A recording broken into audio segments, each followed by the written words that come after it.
All right, everyone, just give me a moment.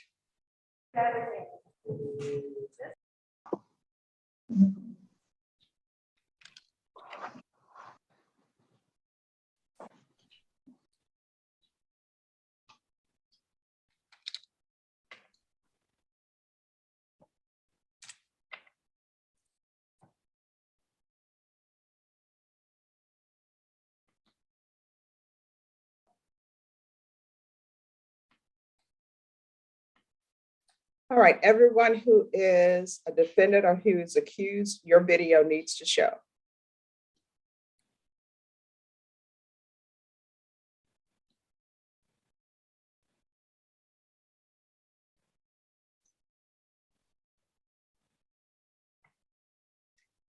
If your video is not showing, then you're going to be required to appear in person in the 187 District Court. It's located at 300 De La Rosa. So I'm going to give instructions. And by the time I finish those instructions, your video needs to be showing. If your video is not showing, no questions asked, you're going to be required to appear in the 187 District Court at 300 De La Rosa. The time to learn to use Zoom is not the day and the time that you have to use Zoom. Thank you. These are the rules of the 187 District Court. You're in a courtroom. Please make sure you're on mute. Anything you could not do if you were physically in this courtroom, you could not do on this Zoom screen. That means for the people who are at the jail, you're not allowed to use the chat box. You're not allowed to use the internet. If you do any of these things, you will be sent back and we will see you probably in 60 to 90 days. If you have a mask on, you need to wear that mask because otherwise it's just a chin strap. And wearing that mask appropriately means pulling it over your nose and your mouth. So Mr. Cuellar, if you're not handcuffed behind your back, then you need to put that mask on appropriately. To all of those, thank you, I see your handcuff. We'll make sure we take care of that. To all of those who are on bond, if you're at work, you need to tell your employer, oh, that's so nice. If you're at work, you need to tell your employer that you need to take a break. If you are at your home, you need to find a stationary place that is quiet. This is not the time for you to be changing children's diapers and running errands. If you do any of those things, which are things you could not do if you were physically present in the courtroom, no questions asked, you're going to be required to appear in person. Your video screen is not allowed to go dark except for two exceptions. One, someone is calling in, because that happens when a phone call comes in, which you should immediately decline because you're in court. Or two, you're signing paperwork. If you do not follow these rules, what will happen if you're on bond, you're going to be required to appear in court in person. The courtroom is located at 300 De La Rosa. It's on the 4th floor. Doesn't matter if you're out of county, out of state, out of country, you're going to be required to appear in person in the courtroom. Today is Thursday. The sun is shining. It's not too cold. It's not too hot. Temperature is perfect.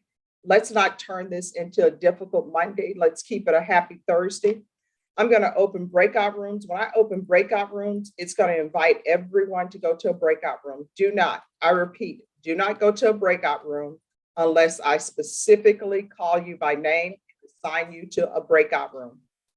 To all attorneys, when you go to a breakout room with your client and you come back to the main room, do not leave your client in that breakout room. Do not tell your client that they're excused. Do not tell your client, leave the breakout room. Because when you tell them just to leave the breakout room, they think that they're leaving this proceeding, and they're not.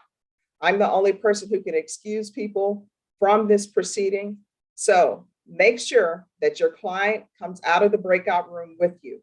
Otherwise, we're going to have to get your client back, and that's going to just cause more time for people.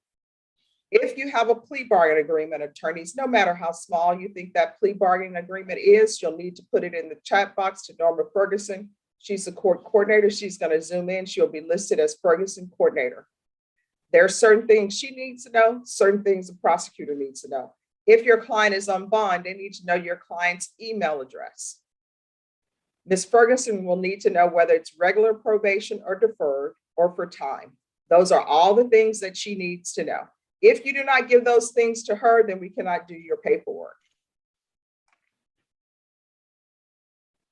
To attorneys, it will make it easier and quicker for the process if you add to your name the name of your client and whether or not it's criminal trial division or family violence.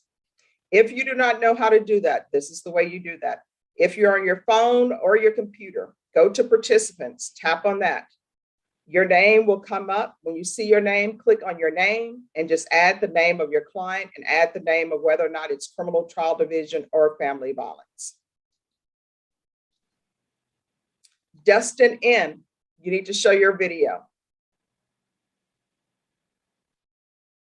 Your video is not to go off. What is your full name, Dustin? Newkirk, ma'am. Dustin Newkirk. All right, if your video goes off for anything other than a phone call coming in, which you should immediately decline it, or if you're signing paperwork, you're going to be required to appear in person in the 187 District Court. Do you understand? Yes, ma'am.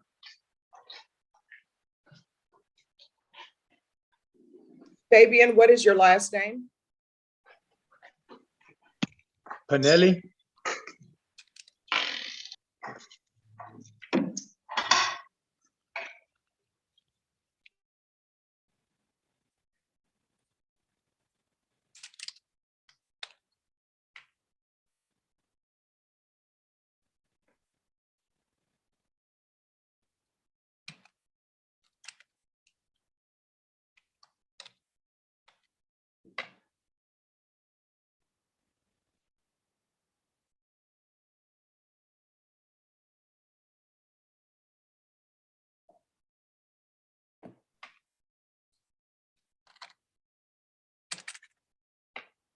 All right, attorneys, I'm going to call your name. This is the order in which you'll appear. Keith Engelke, Raymond Martinez, Nathan Slemane, Jeb Locke, Paul Smith, Patrick Valentine, Ron Zimmerman, Sonny Middleton, Anita Garza. Is there any attorney who's on the Zoom screen and I did not call your name? So all of those who are accused or defendants, your attorney's name has been called. If you did not hear your attorney's name, it's because your attorney is Zooming in another courtroom or had to appear in person in another courtroom. Be patient. Your attorney will appear. All right, attorneys, I'm going to assign you to the breakout room. When I do, think of those breakout rooms as doctor's office. When you go in there and you're on time and you think you're going to get in and out in a hurry, they call you to the back, you're excited. They're just calling you to the back to check your weight and your blood pressure. So everyone put some patience in your pocket. It's going to be a fabulous Thursday. Keith Engelke, is your client criminal trial division or family violence? Criminal trial. I'm going to assign you to breakout room number 3.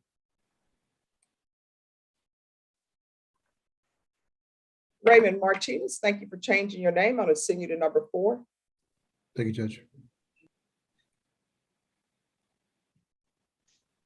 Nathan Slemane, thank you for changing your name. I'm going to send you to number 5. Thank you, Judge. Jeb Locke, thank you for changing your name. I'm going to send you to number 6.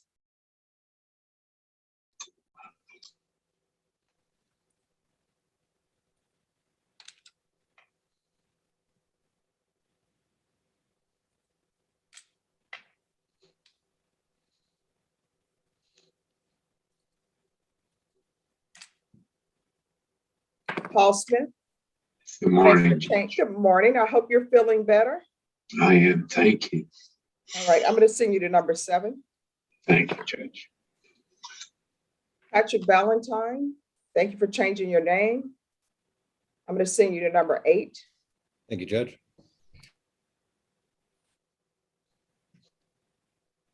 Ron Zimmerman. Yes, Judge. All right. Thank you for changing your name. I'm going to send you to number 9. Thank you. Sonny Middleton, thank you for changing your name. I'm going to send you to number 10. Yes, Your Honor, and if you put my client in there, I can get her signed paperwork. All right. Thank you. Is your client in custody or on bond? All right. Yepis, if you go to 10, please. Anita Garza. Thank you for changing your name. I'll send you to 11. Thank you, Your Honor.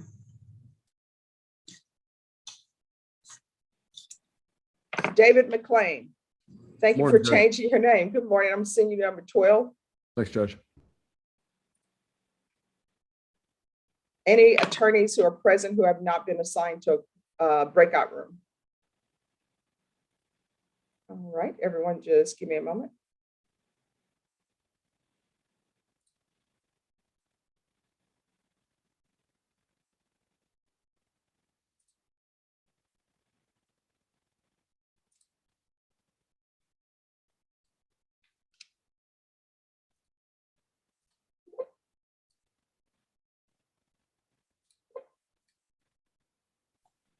Judge, when you get a chance, can I see you in a breakout room?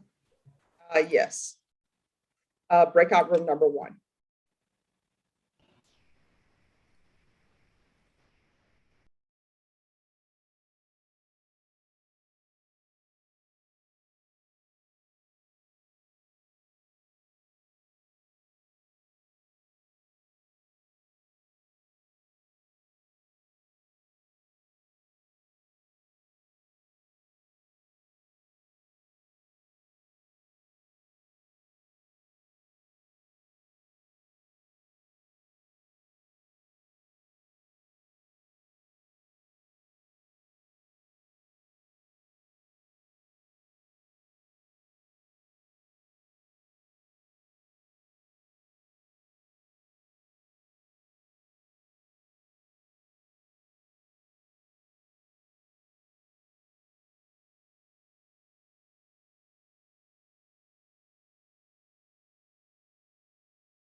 All right, Jeb Block. Hi, Judge. I'm back from conferring with Michelle Hayden. I'm standing in this morning for Carissa Cholkowski, Judge, who had to appear in person in the 144th. But they're getting close to resolution on this case. I think they're finalizing some terms on the plea agreement, and we're hoping for one more reset of probably 3 or 4 weeks, I would think. Igor Ilensky.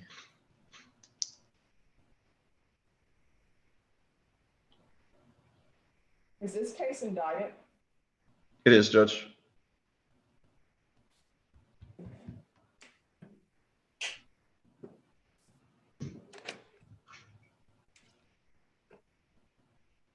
So what are we waiting on for the plea to take place?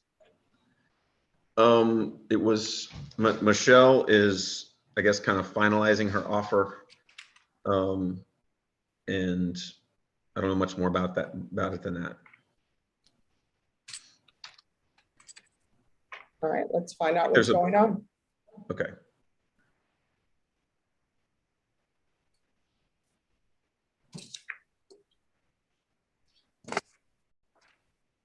Because the last time we were here in February, the state said they're not going to proceed on new filing. And so something was supposed to be worked out.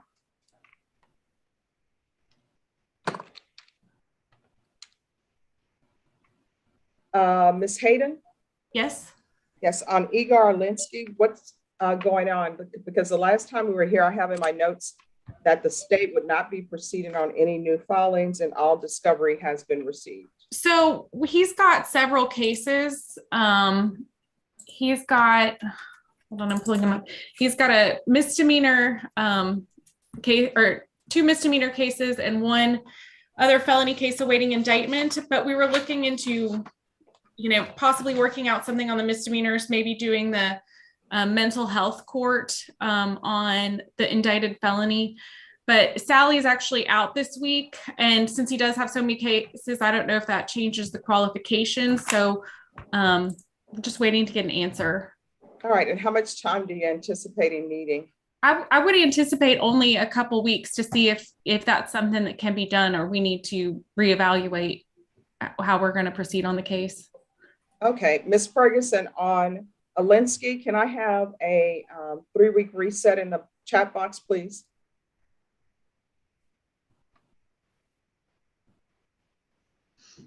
All right, we're going to come back on April 6th. Thank you very much, Judge. Thank you. You and your client are excused. Thank you, Ms. Right. Hayden. Great day. You too.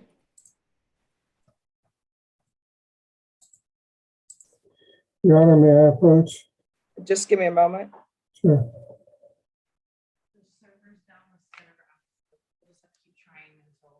Okay. Oh, yeah, but it's okay. Could you bring me a napkin? Yeah, just a little bit. Thanks. The computer issues continue.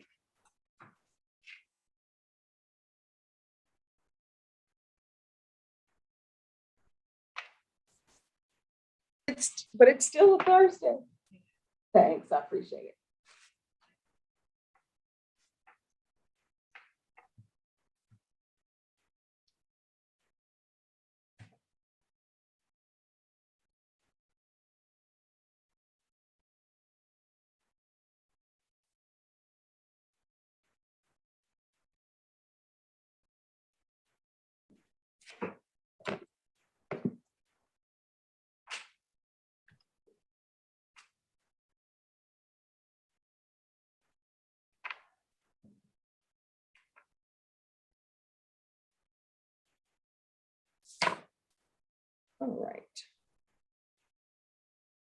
All right. Yes, Mr. Engelke. Two things. My client is Cheryl Martinez, and I was placed in blood breakout with Fabian. Okay, I Martinez. can't hear what you're saying. It sounds like that episode of Charlie Brown where the teacher is talking. It sounds like you're underwater or something. I can't understand what you're saying. My client is Cheryl Martinez. All right, Brenda, can you understand what he's saying? Can you repeat that, Mr. Engelke? Yes. My client is Cheryl Martinez. Yes. I was placed in a breakout room with Fabian Martinez. Okay, what did you say about he Fabian? was placed with Fabian Martinez. He needs Cheryl Martinez. Ah, okay, thank you.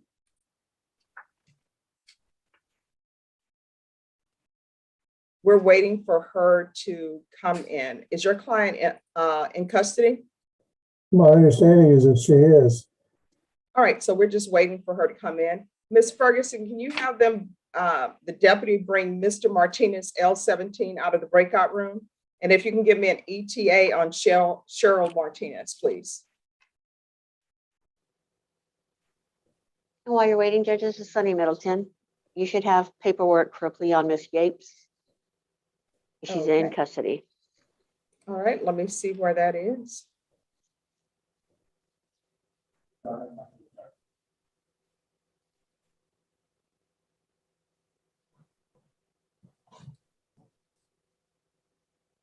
And is this a motion to revoke or is this a new case? A motion to revoke. Okay. Who's the prosecutor on Yepes?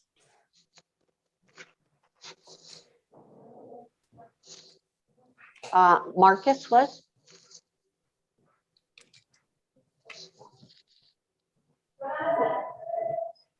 Okay, just one moment.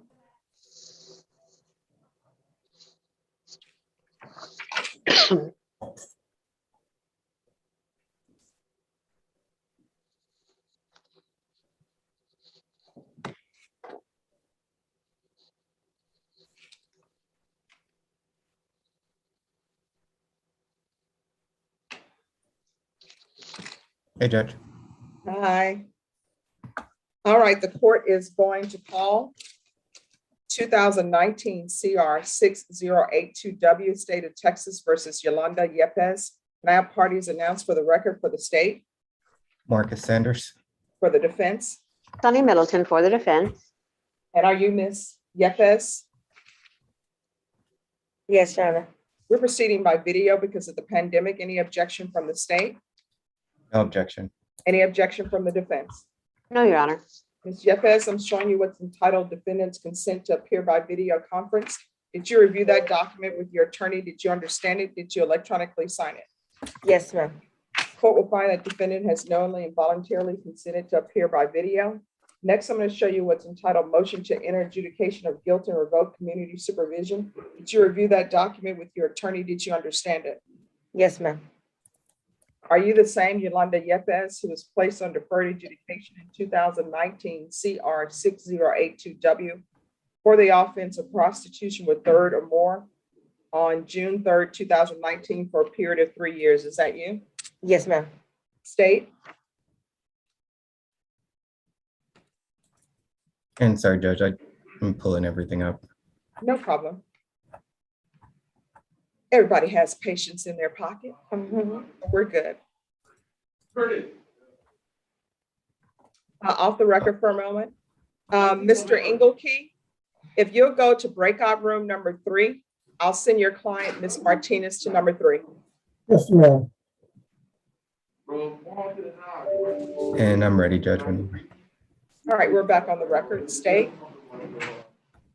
Condition number 5, in Bexar County, Texas, the defendant, Yolanda Yepes, did then and there fail to report to the supervision officer as directed for the weeks of January 11th, 2021, January 18th, January 25th, 2021, February 1st, February 8th, February 15th, February 22nd of 2021, March 1st, and March 8th of 2021, in violation of condition number 5.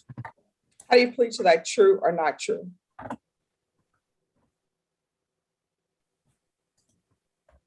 Yolanda, it's true. True. We'll waive the others. Any objections to the state's waivers? No, ma'am. Can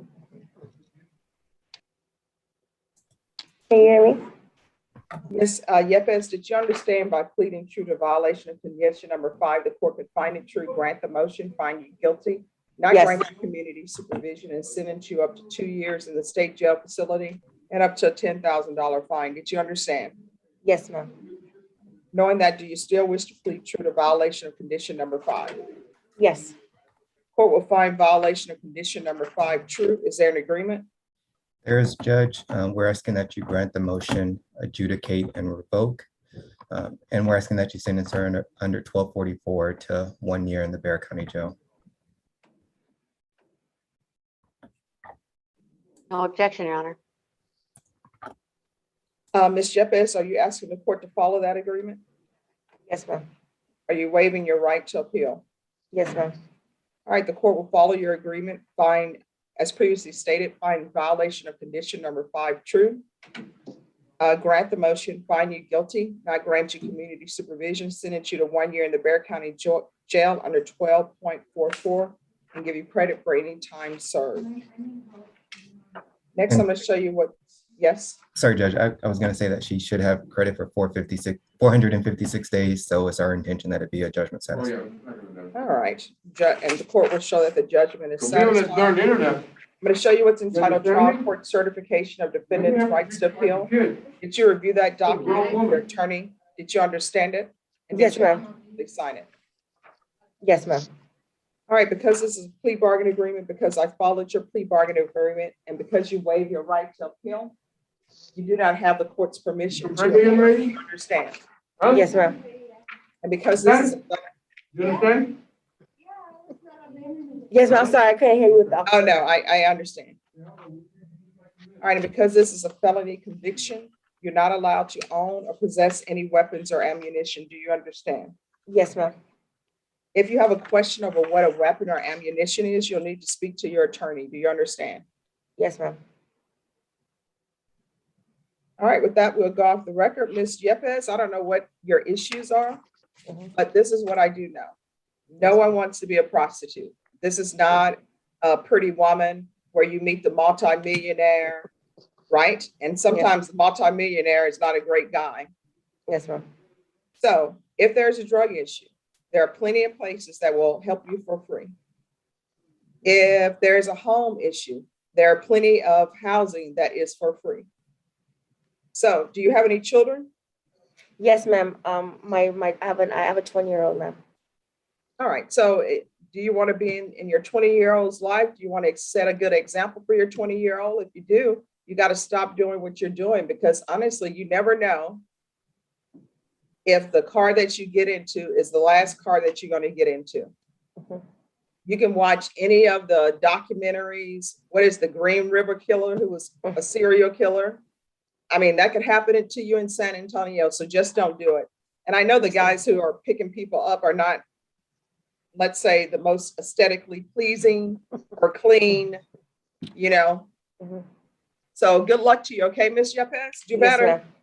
All right, thank you. You're welcome. Ms. Ferguson, Ms. Yepes can go back. Ms. Middleton, thank you very much. Always nice seeing you. You too, Your Honor. Thank you. May I be excused? Yes, you're excused.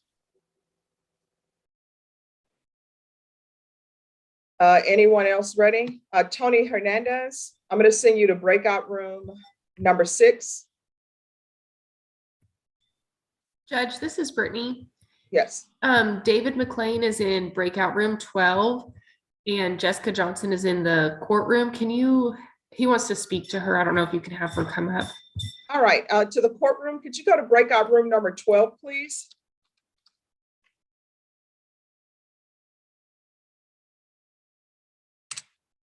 All right, Ryan Zimmerman. Yes, Judge. I did speak to the state, Brittany, and we still have a little bit of discovery issues if we could get a reset on. What are your discovery issues? Well, actually, that's on my part, Judge. I'm having difficulty accessing the videos. Monique Kirby, why is your video off?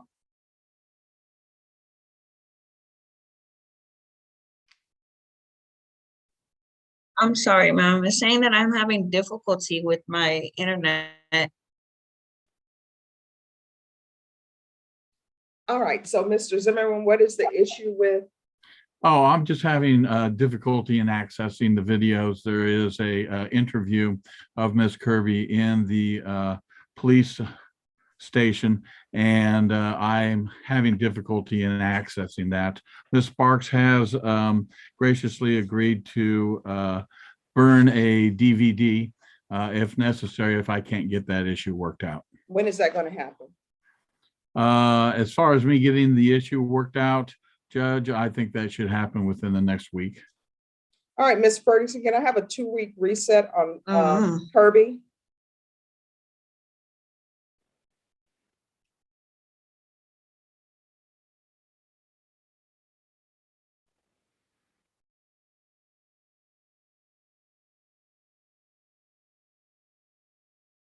All right, we're going to come back on March 30th. March 30th? Yes. Okay, thank you very much, Judge. May Ms. Kirby and I be excused. Yes. Thank you.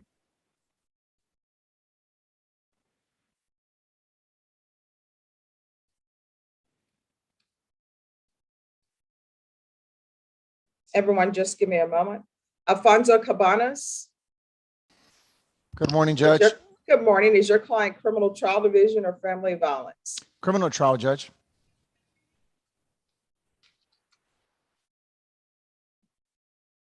All right, I'm going to send you to breakout room number 9.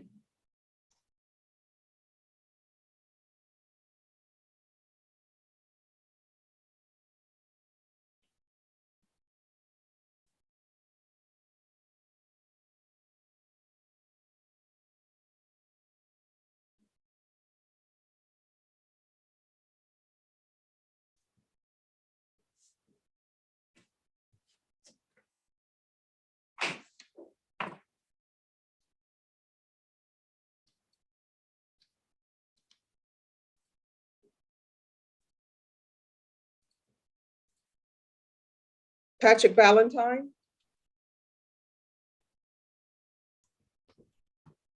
Yes, Judge, we've come to an agreement. We're doing the paperwork right now. All right, thank you.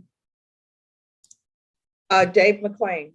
Good morning, Judge. Just a quick report in on you. Ms. Johnson hired and has paid and signed a contract with Dan Rodriguez over at, I think, Alan Brown's office. And so she informs me that he had another setting already scheduled for this morning, but that he will be in to represent her today. All right, thank you very much. Thank you, Mr. McLean. Always good seeing you. You too, Judge. Great. Maybe excused. Yes. Thank you, Your Honor. You have a great day. All right, you too.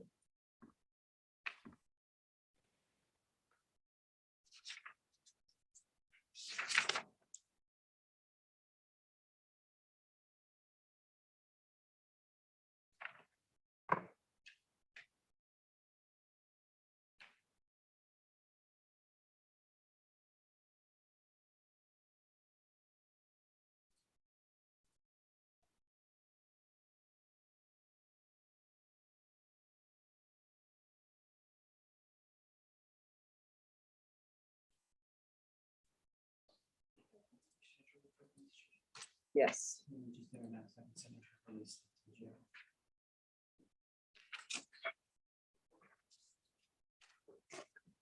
You're welcome.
Raymond Martinez. Judge, we've conferred. I don't think there's any discovery issues. I am going to be filing a motion for an appointment of investigator. There may be some outstanding medical records that neither the state or I have, and we just need to find them. But for today, that's kind of our status. What's the prosecutor on this? Bill Hayden?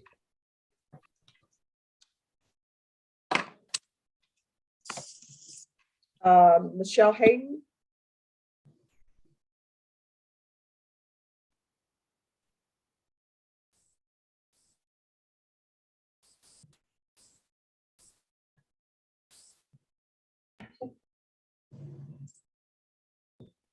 Just give me a moment.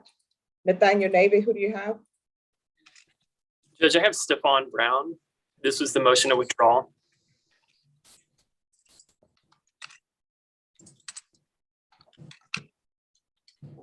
All right, just give me a moment.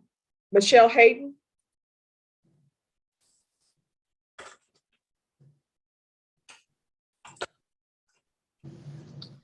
All right, we're waiting for her. Just give me a moment, Mr. Martinez. Yes, Your Honor.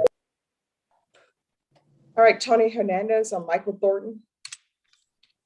Yes, Judge. Judge, this was a week off from Monday for a bond modification. On Monday, we received a plea offer. I spoke to Mr. Thornton a few minutes ago. He'd like to come in my office and review it in person. So if he can recall us maybe next week, I think we can probably. Where's your resolve. client? He should be logged on, Judge. I just gave him the link about 10 minutes ago. All right, I don't see him on the screen. He's under Eric T, Your Honor.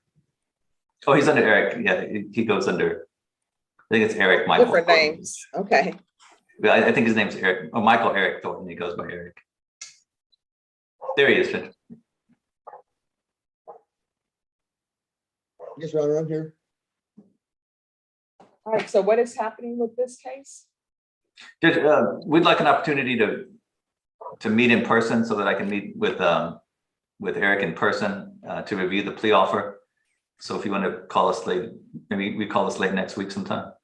All right, Ms. Ferguson, can we recall this for next week, please? Maybe Thursday of next week?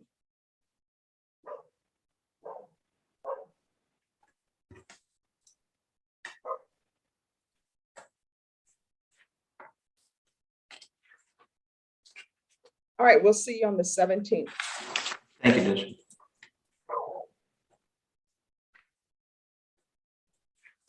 You and your client are excused. Thank you, Judge. Thank you, Your Honor. All right, Michelle Hayden on Mr. Blunt. Yes, Your Honor. All right, what is going on with medical records? Because we keep coming back for medical records.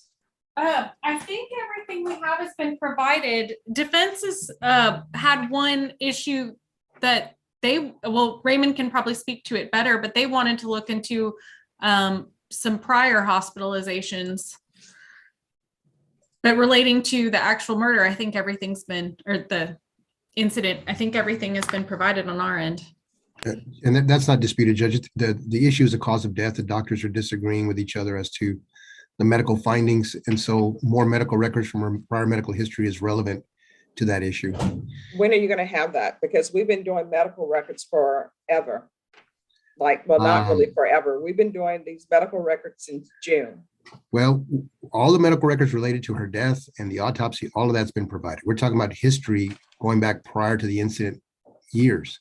So I Okay, don't, when are you going to have that? well, the first thing I have to do, Judge, is a motion for the court to appoint an investigator, and that person's going to track it down. I don't think it'll be anytime soon. All right, Ms. Ferguson, recall this in 2 weeks. That needs to be filed. Everything needs to be filed, and we'll see where we are. Yes, Your Honor. What date are we coming back, Ms. Ferguson, on Mr. Blunt?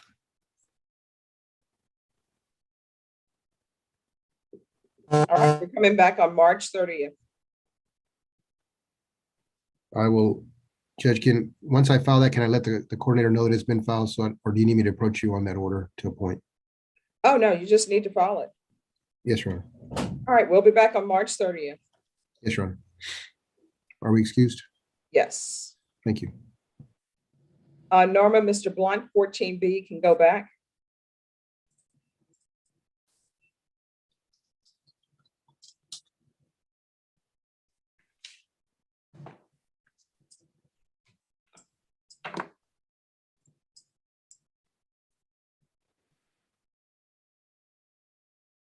All right, Nathaniel Navy, you have your motion on Brown, correct?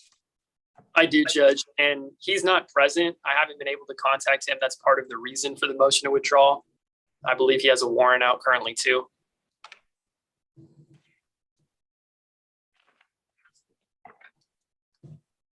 What's the full name?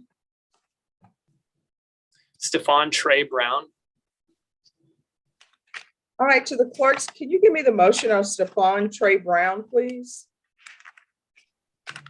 Yes, Judge. Just give us a moment and we'll take care of that.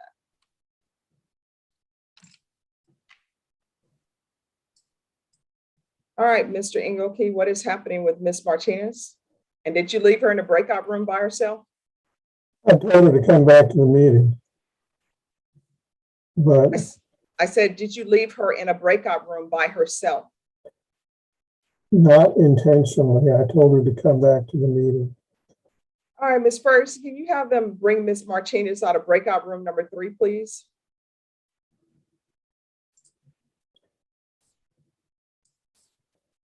Your Honor, Yes. there is another, my client has several cases.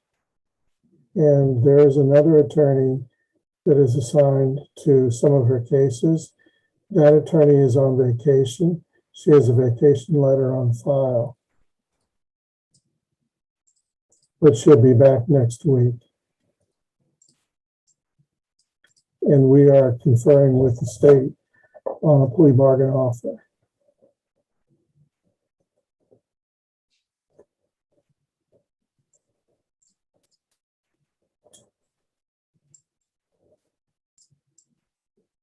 So my guess is that a reset would be in order so we can confer. Well, I can't reset anything until your client is in the main room. Okay, I'll wait. Yeah, she had told the deputy she was done and she took off. They're bringing her back, Judge. So we'll wait for your client to come back.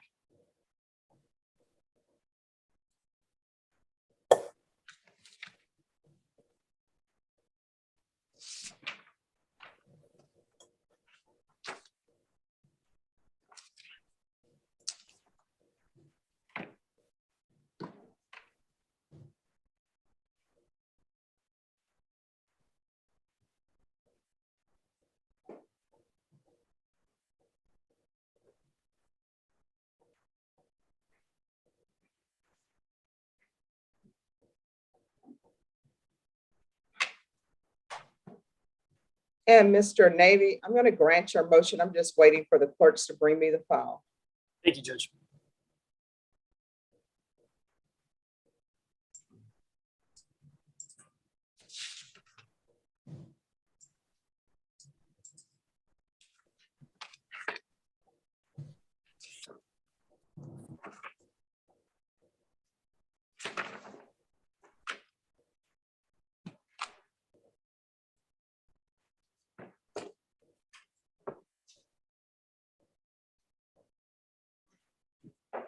Ms. Ferguson, on the system, what date is this case set for?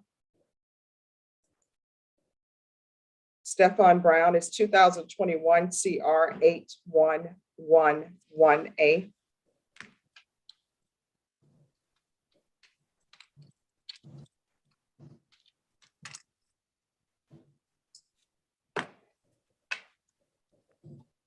Judge, it doesn't have a court date because he's a bug.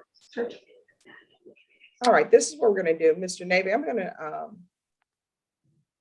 well, I'm inclined to grant your motion to withdraw. I read your motion. I understand your motion, but I want to have this set on the docket. And then if he doesn't show up, then he doesn't show up. So Ms. Ferguson, can you put this back on the docket in 2 weeks? Because it's not even listed as being on our docket.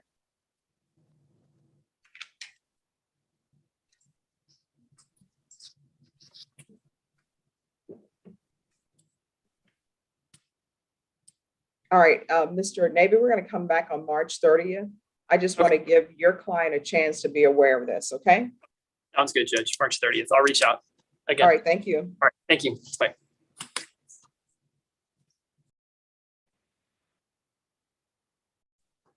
Judge, when you get a break, it's not urgent. Can I see you in a breakout room? Yes.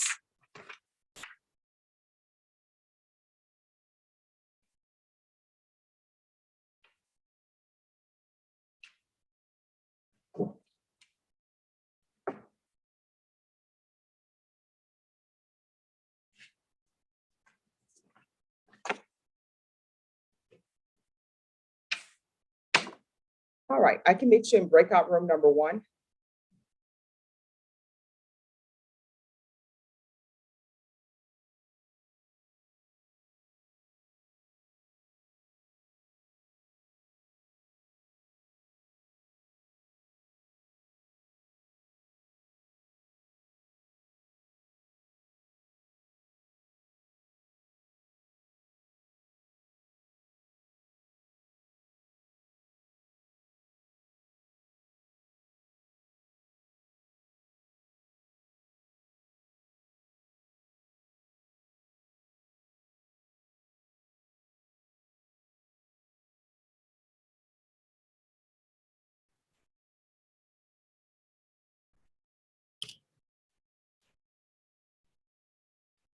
Yes, and I've been on my best behavior. I've been very good on trying to be a trustee so that, yes, because I would never hurt anyone, not myself, not any.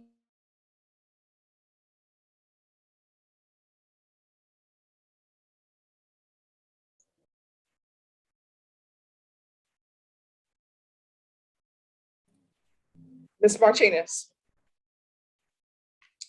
You need to unmute. Yes, ma'am. How are you doing today? I'm okay, how are you? Oh, I'm doing great. There's something you need to understand about this court. Yes, ma'am. You're not excused until I excuse you. Do you understand? Yes, ma'am. So, This is my first time. I didn't, like, well, here's the thing. Now you know. Okay, yes, ma'am.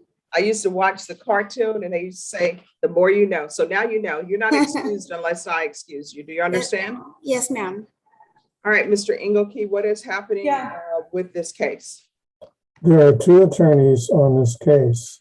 One of them is out on vacation. We are conferring with the state on a plea bargain. And we need to wait until the other attorney comes back from vacation. What's the person from the state you're conferring with? Joe Ray Garcia. Judge, he was conferring with Joe Ray. I spoke with him today. This is Brittany. From what I see, okay. All right, so when is the other attorney back from vacation? Anytime next week. All right, Ms. Fergus, can we recall this for next week? Yes, because I will forget, like, it's so much information, they move me to a different. And if you can give me a date in the chat box for next week, please. All right, we're going to come back on March 14th. 14th? March 14th. Okay, may we both be excused then? I don't want to be here. Yes, you're excused. Thank you, Ms. ma'am. Martinez, you're excused. Thank you, ma'am. You're welcome.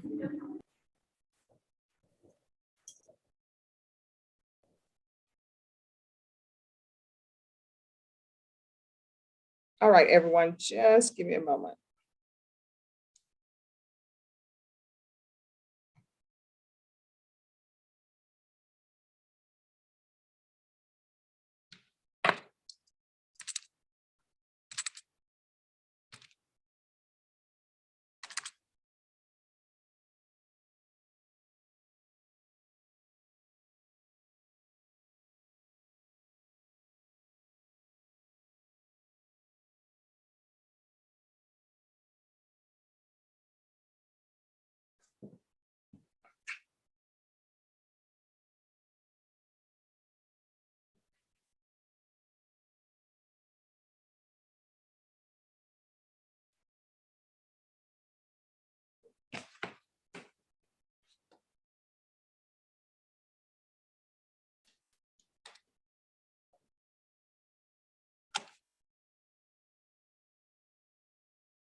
Your Honor, I'm back.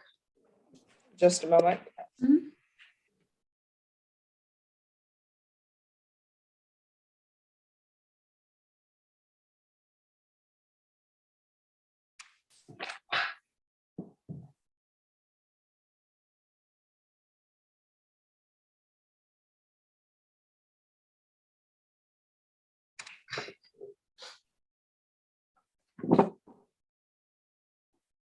All right, Alfonso Cabanas. Good morning, Judge. I Good morning. conferred with Ms. Sparks on Mr. Cuellar, and we have an agreement to resolve his felony case with a plea on his misdemeanor case. And which court is this out of? The County Court, misdemeanor. County Court 9, Your Honor. All right, who is County Court at Law number 9? Floor is open on you, Judge. All right, you mind if I call her and see if this can be done today? That's fine, Judge. The only problem is that I'm not Mr. Cuellar's attorney on the misdemeanor. Who is the attorney on the misdemeanor? According to the records is Ms. Elizabeth Settles, Judge. All right, does someone want to call Ms. Settles and see if she's available to take a plea on this? Okay, Judge, I can reach out to her. All right, thank you. And let's see where we are.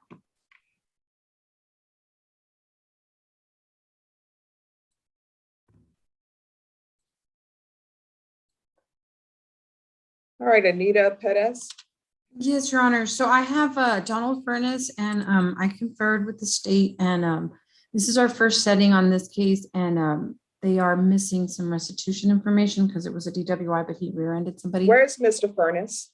Oh, he's in the waiting. I mean, he's in the breakout room. All right, I made the announcement at the beginning, do not leave defendants in the breakout room. Oh, I didn't. That's okay. If you can go back to number 11 and have your client come out of the breakout room, please.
Your Honor, this is Alfonso with an update. Yes. I called Ms. Settle at the number listed on the State Bar website and left her a voice message. All right.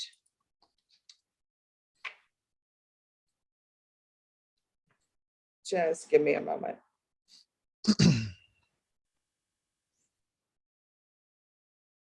Ms. Ferguson, can you see if you can get in touch with Ms. Settle, please?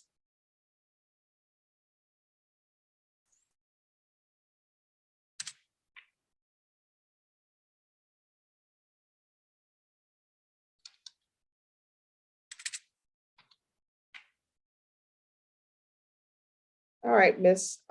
Pettis, what are we doing with Mr. Furness?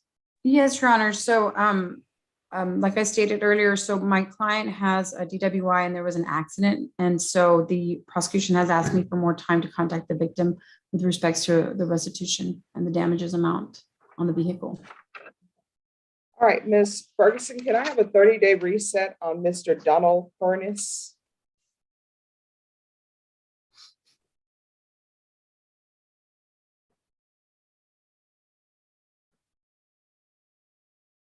All right, we're going to come back on April 6th. Sounds good. All right. All right, Mr. Furness, we'll see you back on April 6th. Thank you. All right, number 14D can go back. All right. Thank you, Your Honor. Can I be excused? Yes. All right, thank you. And we're going to see if Ms. Ferguson can get in touch with Mr. Settle, Ms. Settle, Mr. Cabanas.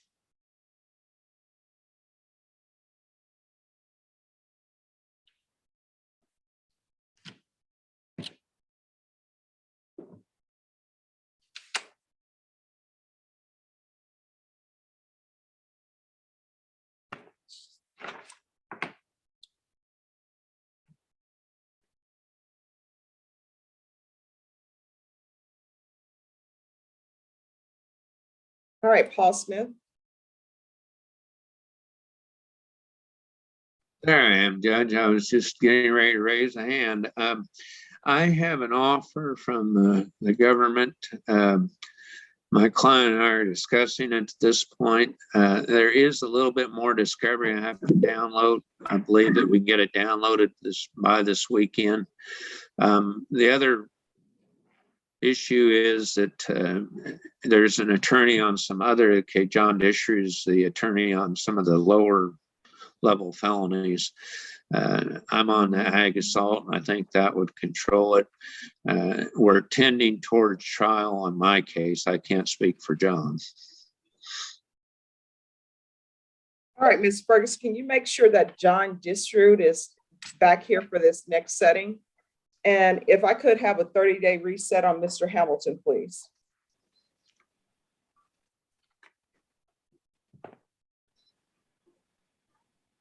All right, we're going to come back on April 6th. April 6th. Thank you very much, Your Honor. May we be excused? Yes. Thank you. Ms. Have a Ferguson, great day. Mr. Hamilton can go back. You have a great day too. Thanks, Judge.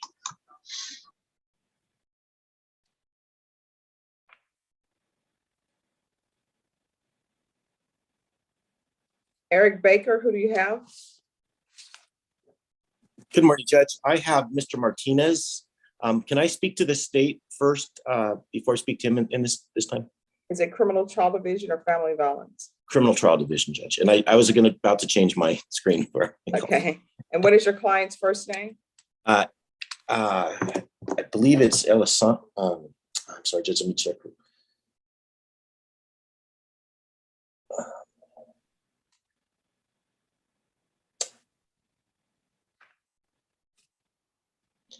It's Alessandro. I was right. Alessandro.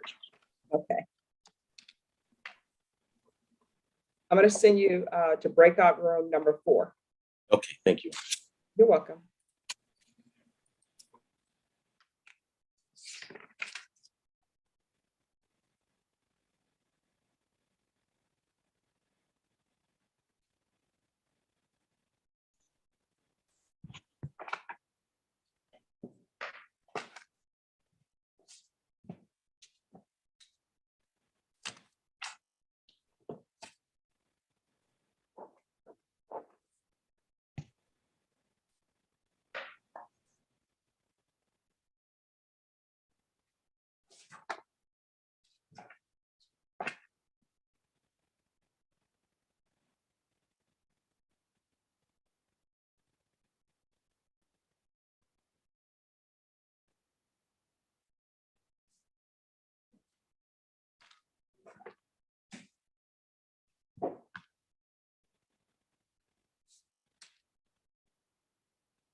All right, thank you.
All right, Ms. Ferguson, do you have an update on Elizabeth Settle?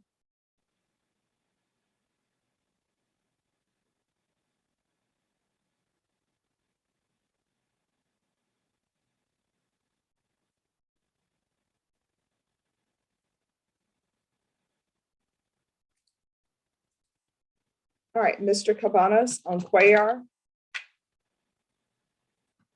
We're going to recall this for next week. And Ms. Settle should be able to get the plea done if the plea is going to happen next week, because I know Judge Saldana is always there. Yes, Your Honor.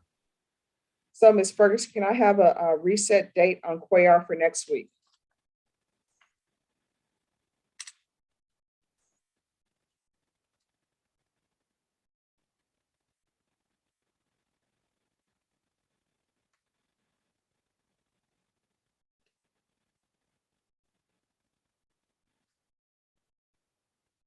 All right, Mr. Cuellar, can you unmute for me, please? Oh, you just touch, if you know how to get on YouTube, you know how to unmute. Judge, he's in handcuffs. He's in handcuffs, Judge. He was getting on YouTube. Yeah.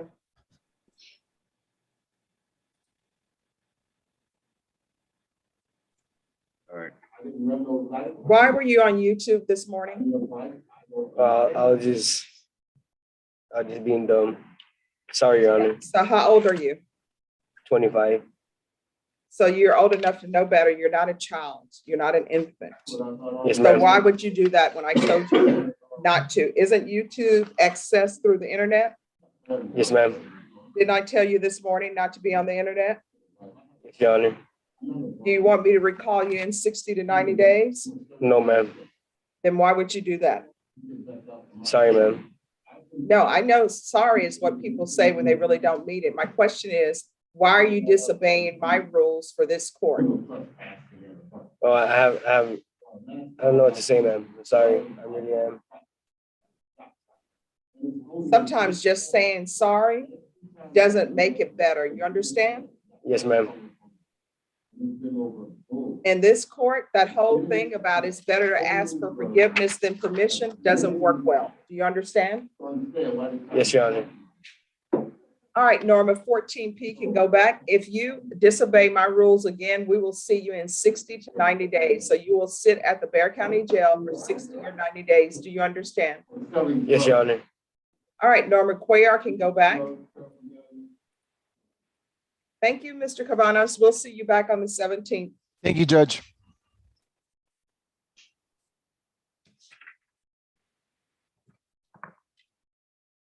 All right, Dan Rodriguez.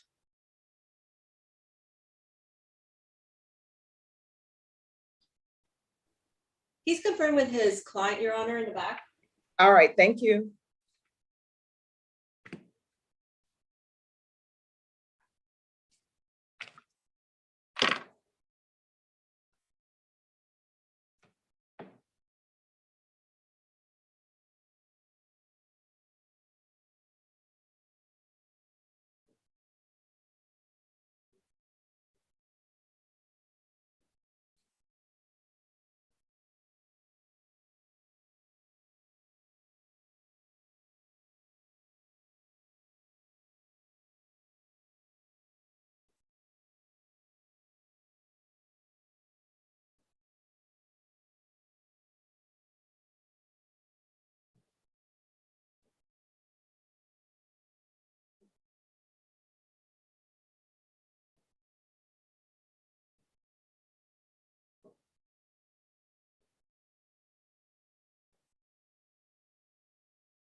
Nathan Slemang.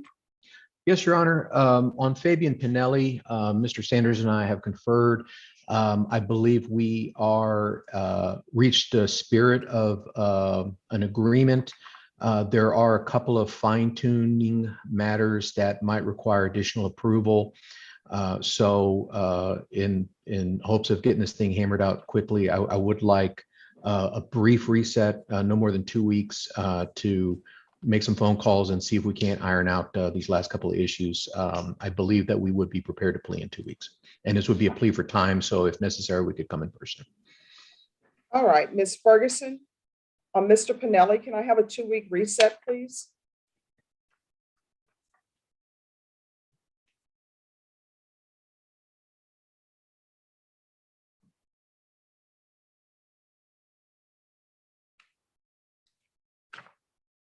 All right, you were confirmed with Mr. Sanders? Yes, Your Honor. All right, could I see you both in a breakout room, please? Yes, Your Honor. If I could see you in breakout room number 1. On my way. All right, thank you.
All right, Mr. Pinelli, we're going to come back on your case on March 30th. That will be by Zoom. You are excused.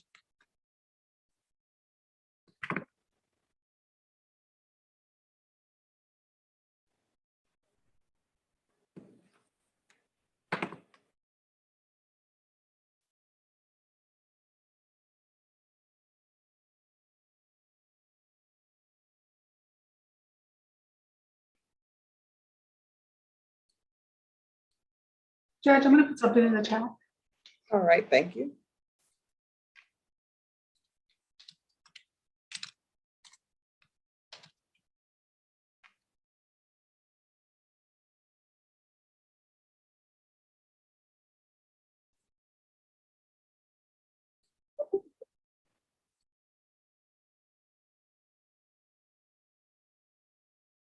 Okay.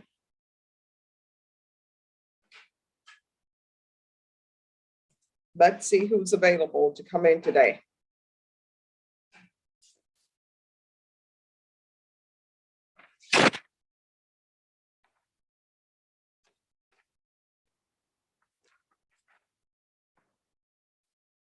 Patrick Valentine, they're just getting the paperwork ready for me. Thank you, Judge.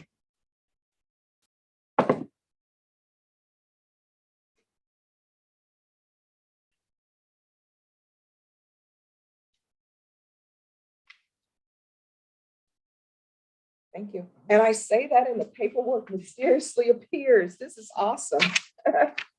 It's a beautiful Thursday. All right, who are the parties on Leonidas Rodriguez?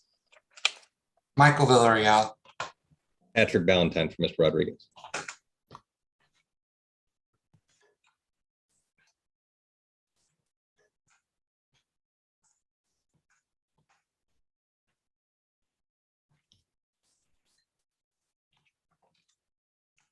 And as you all know, we have is she called an intern, Brenna? Yes, or she's a student. Yes, she's a student. We have Heidi Smith. She's a student, and so she's going to be a court reporter. So even though we need court reporters, we've got to make her job as difficult as possible so she can know what will happen. So if people want to whisper and talk extremely fast as you whisper, that would greatly prepare her. How does Brenna feel about that, though? Yeah, I don't like that. Monica Guerrero, who do you have? I have Juventino Sanchez, and I have Wesley Crawford, who is still in federal custody, but I don't know where they moved him to. Okay, and so on Sanchez, is that criminal trial division or family violence? That's a good question. Sanchez is family violence. Ah, thank you. All right, I'm going to send you to a breakout room with an attorney. I'm going to send you to breakout room number 3. Thank you. You're welcome. All right, we're going to speak fast. Court is calling, and then she's cracking her hands. Okay. Court is calling 2021 CR 9456, State of Texas versus Leonidas Rodriguez. Can I have parties announced for the record for the state? Michael Villarreal for the state. For the defense? Patrick Ballandine for Leonidas Rodriguez. And are you Leonidas Rodriguez? Yes, ma'am. All right. We're proceeding by video because of the pandemic. Any objection from the state? And from the state, Your Honor. Any objection from the defense? No objection, Your Honor. Oh, no problem. Mr. Rodriguez, I'm showing you what's entitled Defendant's Consent to Appear by Video Conference. Did you review that document with your attorney? Did you understand it? And did you electronically sign it? Yes, ma'am, I did. Court will find that defendant has knowingly and voluntarily consented to appear by video. Next, I'm going to show you what's entitled Application for Deferred Adjudication or Community Supervision. Thank you. Did you have a chance to review that document with your attorney? Did you understand it? And did you electronically sign it? Yes, ma'am, I did. Counsel, I'm showing you the discovery acknowledgement. Have you received all the discovery in this case? And did you review it with your client? Yes, Your Honor. Court will find that the state is in compliance with discovery. Mr. Rodriguez, I'm showing you what's entitled True Bill of Indictment. Did you review that document with your attorney? Did you understand it?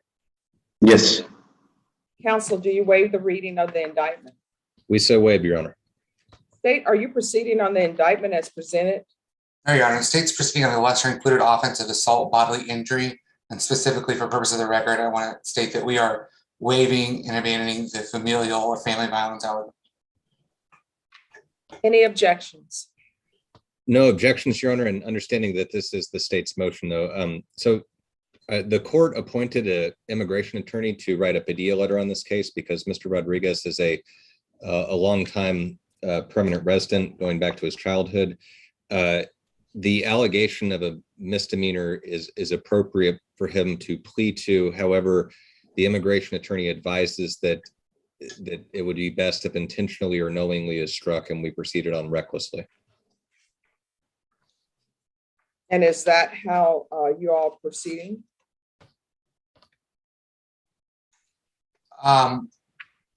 We can proceed with that, Your Honor.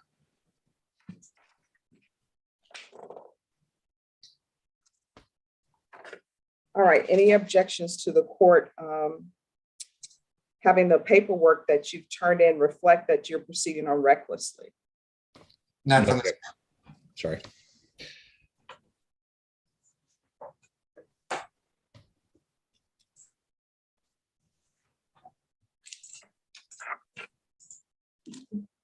And for the record, the immigration attorney that was appointed was Teresa Coles Davila, and she was actually appointed on January 27, 2022. Before we go forward with all of the paperwork and the plea, Mr. Ballantyne, did you have ample time to confer with the immigration attorney? We did, and she provided us a written letter advising us as to Mr. Rodriguez's situation. All right, and Mr. Rodriguez, did you have ample time to confer with the immigration attorney? We did. Yes, ma'am. Norma, I'm putting something in the chat box for you. All right, we are back on the, well, we never went off the record. That's something, Ms. Smith, if the judge doesn't say we're off the record, we're constantly on the record. All right, the court is going to show you what is entitled Court Admonishments and Defendant's Waivers and Affidavit of Admonitions. Did you review that document with your attorney? Did you understand it? Did you electronically sign it in all the appropriate places? Yes, Judge, I did. Did you understand you're charged with assault bodily injury? That's a Class A misdemeanor. The range of punishment is up to 1 year in the Bexar County Jail and up to a $4,000 fine. Did you understand? Yes, ma'am. If you have a plea bargain agreement with the state, the court does not have to follow your plea bargain agreement. If for any reason the court does not follow your plea bargain agreement and gives you more than you bargained for, the fact that you entered a plea will not be used against you and you will be allowed to withdraw your plea. Did you understand? Yes, ma'am. Did you understand you have a right to jury trial, a right for you or your attorney to cross-examine and confront any witnesses the state would call and the right to remain silent? Yes, ma'am. Did you understand by entering this plea bargain agreement, you were giving up those rights? Yes, I am. And did you intend to give up those rights and enter into a plea bargain agreement in this case? Yes. Did you understand if the court were to grant your application for deferred adjudication, if for any reason your deferred adjudication were revoked, the court could find you guilty, not grant you community supervision, and sentence you up to 1 year in the Bexar County Jail and up to a $4,000 fine? Did you understand? Yes, ma'am, I did.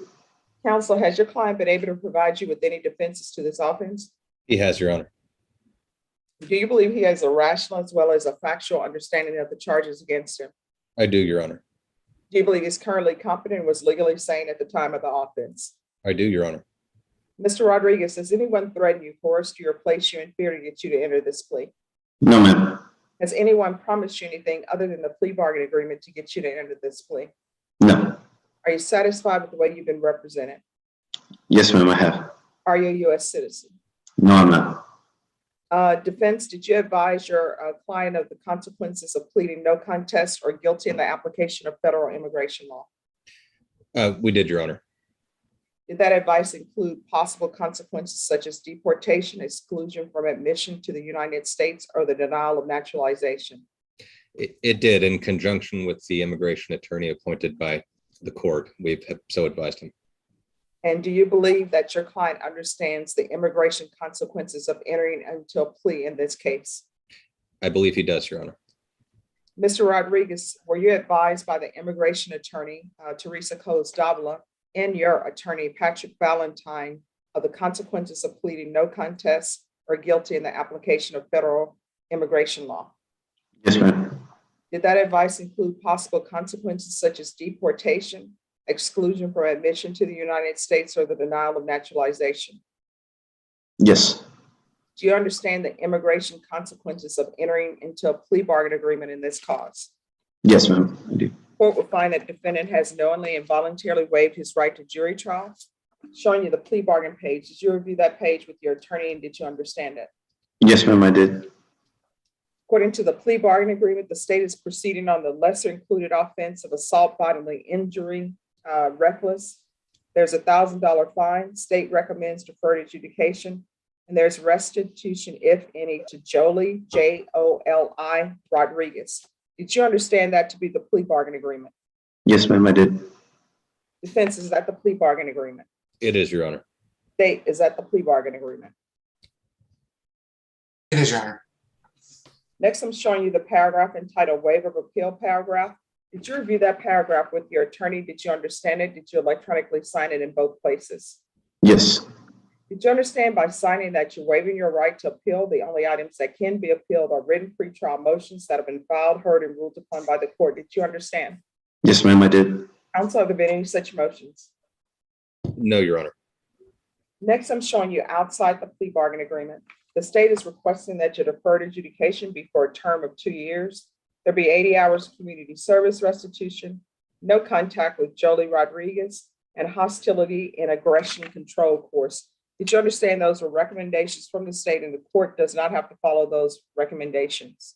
Yes, I did. Then to the offense of assault bodily injury, recklessly, caused recklessly. How do you plead? Guilty, not guilty, or no contest? No contest. State, any evidence to support the defendant's no contest plea? Yes, Your Honor. At this time, State offers State's Exhibit number 1 and its attachments. Any objections? No objections. Mr. Rodriguez, I'm going to show you what's entitled waiving consent to stipulation of testimony and stipulations. Did you review that document with your attorney? Did you electronically sign it in all the appropriate places? Yes, ma'am, I did. And did you understand the document? I did, Your Honor. Did you understand, again, you have a right to jury trial, a right for you or your attorney to cross-examine and confront any witnesses the state would call, and the right to remain silent? Yes, ma'am. Did you understand that today the state will be presenting evidence in the form of witnesses' statements and police reports, but most importantly, there will be no live testimony? Did you understand?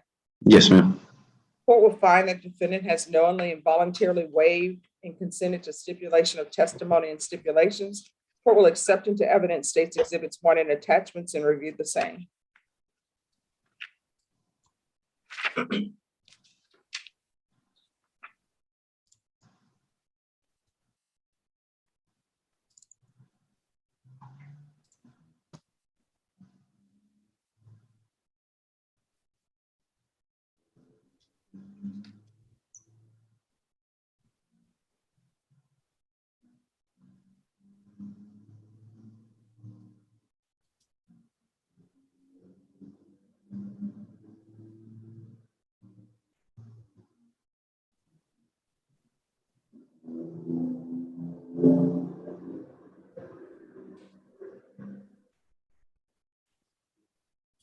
All right, after reviewing State's Exhibits 1 and attachments, the court will find there is sufficient evidence to find you guilty. However, the court will defer finding of guilt as you apply for deferred adjudication. Are you proceeding with sentencing? Yes, Your Honor. Anything you wish to say on behalf of your client? Nothing particular. We just ask that the court follow the plea bargain agreement, and we thank the state for its accommodation and considerations in these cases. All right, Mr. Rodriguez, what was your issue in this case? I'm sorry, say that again, Honor. Why did this happen? It was a situation where I got my daughter a job as a leasing agent with one of my, ex-coworkers, and she has an anger problem and has had a history of anger issues. That's why she was living with me versus her mom, and we were helping her. Got her off of. She was smoking pot. She was doing drugs, so we got her off of that. We were going to church. She was being great daughter. And at the job she had, she started with her attitude and mouth off to the regional supervisor and was let go. She was fired. But prior to that, 2 days prior to that, we had taken her out to dinner, tried to comfort her, tried to coach her, me and my wife. And she was just, already angered and was, uncontrollable at that point. So that Thursday she got, fired. She had called one of my agents to go pick her up, and she picked her up. And when she got home, after my day of work, I go home, she started cussing at me, telling me I'm effing fired, effing this. I can't believe you put me with this person. And can you believe? I was like, first of all, please don't talk to me like that. I'm your father. Please respect me. She started going off. This is why I didn't want to effing come here. And that, like, just going off the whole, disrespectful end. So she had said something, and I went into her room and I was like, what did you say? And she's like, nothing, get effing out of my room, da da da, I'm leaving, this and that. And I went to go grab her, and that's when everything went everywhere. She started with her hands everywhere, calling me names, and we fell into the bed.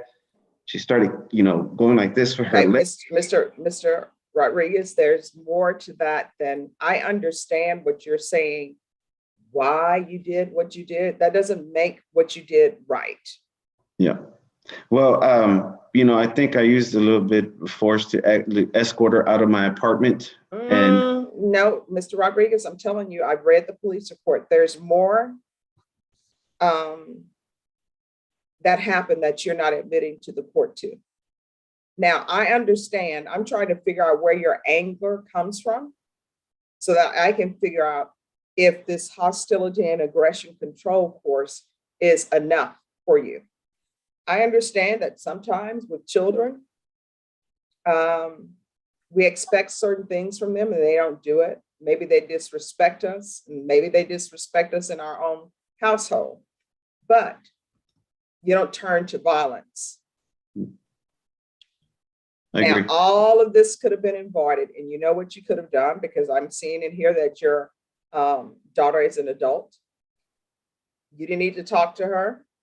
You all could have went to bed that night. You could have got up the next morning and just told her, look, I'm not going to put you out on the street because you're my daughter, but you have 60 days to find your own place or 30 days to find your own place. That's how these things are solved around a dinner table when tensions are not high. Yeah. Do you understand? I completely agree, Your Honor. And maybe I could have taken that route, but like I said, it was just a hostile environment there. And, you know, I should have been the bigger person and taken her, you know, maybe approached it a different way. So that's why I accepted these classes so that I can, you know, get some education out of it. Are you employed? Yes, ma'am, I am. What do you do? I do property management. So I'm around a lot of people and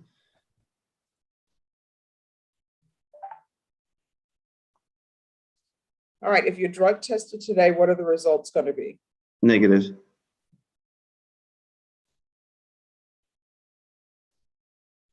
Does anyone else live with you? My wife, All right, do you have any other children? no other children. All right, this is what the court is going to do. 2 years deferred adjudication, $1,000 fine probated, restitution to Jolie Rodriguez, if any, 80 hours community service restitution. 40 of those hours will be waived if you provide proof of the COVID vaccination. Court is not requiring anyone to take the COVID vaccination, but if you do, and that includes the booster shot, 40 of your hours will be deducted. The hostility and aggression control course, proof of employment within 15 days, no harmful or injurious contact, no employment as a home healthcare provider or with minors. Regular UAs, or either you can do the patch. It requires less time constraints because you just put it on, you go about your business, you have a specific time that you have to return it. It's going to be regular Zoom reporting. If for some reason you can't report by Zoom, then you'll need to report in person. Rebecca, is there anything else that's needed? Were you gonna do field visits, Judge? No. That's it. All right, Mr. Rodriguez, is there anything else you need from the court in order to be successful? No, ma'am. All right, I'm going to show you what's entitled Trial Court Certification of Defendant's Rights to Appeal. Did you review that document with your attorney? Did you understand it? And did you electronically sign it? Yes, I did. All right, because this is a plea bargain agreement, because I followed your plea bargain agreement, and because you waive your right to appeal, you do not have the court's permission to appeal. Do you understand? Yes, ma'am. I'm sorry, Judge, did you say the no contact order with Jolie Rodriguez? I'm so sorry. Thank you. And there's to be no contact with Jolie Rodriguez. Mr. Rodriguez, what that means is you can't call her, you can't text her, none of that. If something ends up changing in your relationship, which I hope it does, because children should hopefully be able to be with their parents, and parents should hopefully be upstanding with their children. If something changes, and maybe she wants to reach out to you and your attorney thinks that's in your best interest, then you can always come back and ask for that to be lifted. But for now, there's to be no contact. So you can't contact her through third parties. You can't contact her through her mother, none of that. You understand? Yes, ma'am. All right. Because this is a plea bargain agreement, because I followed your plea bargain agreement, and because you waive your right to appeal, you do not have the court's permission to appeal. Do you understand?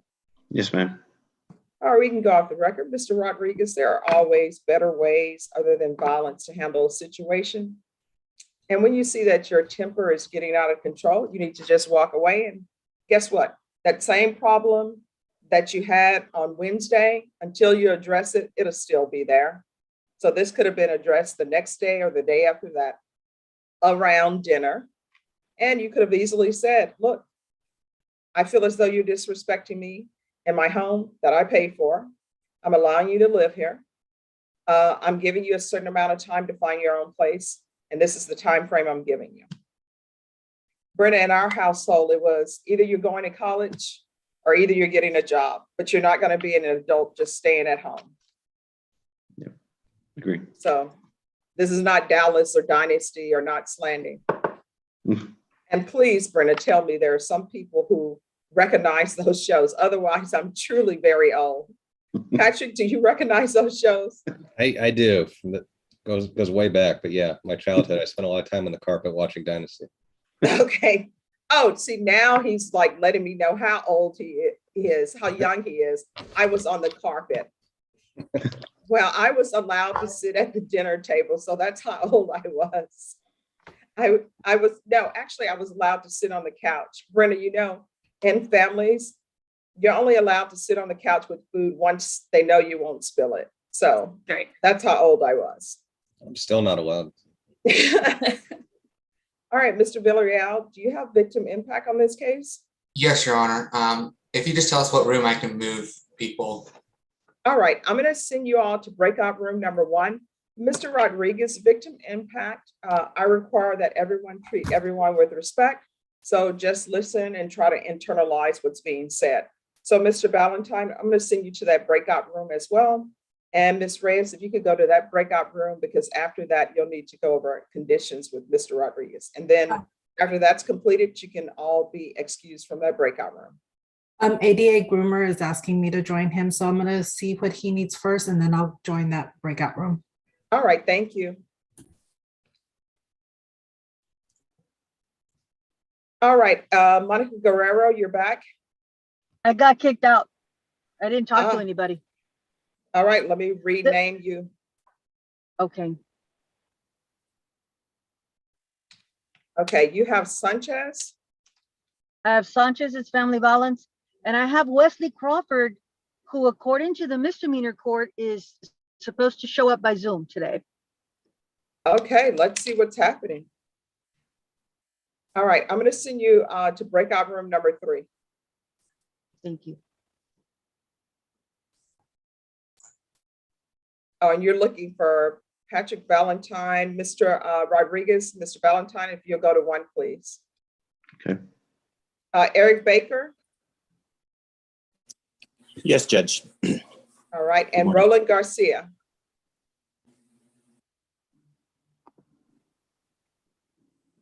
All right, while he's getting ready, Mr. Baker, what is happening with Mr. Martinez? Your Honor, I met with Ms. Sparks. She told me she's not prepared to make an offer at this point. She conferred with her first chair. And so we are hopeful one will be forthcoming soon. All right, Jazz, your client is Eric Martinez. It's Calderon Alessandro Martinez. All right, just 1 second.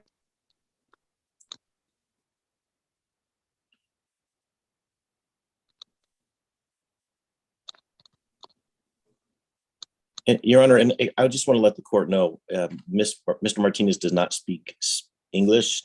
I do not speak Spanish. I have been meeting with him with an interpreter from my office via Zoom. Okay. I did let Norma know, maybe not soon enough, I think yesterday, that I might need an interpreter for him today in court. And if it wasn't soon enough, I'll take responsibility for that. No problem. Ms. Ferguson, can you get an interpreter in here, please?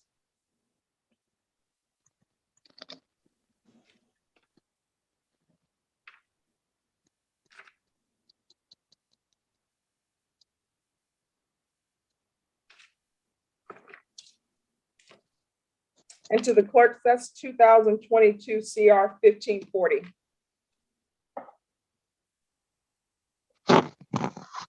Roland Garcia, who do you have? Hello, Judge. I have Jennifer Tagley.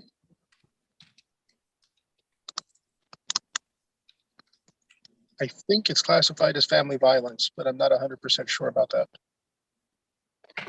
Okay. I'm not sure either on the aggravated assault. We shall see.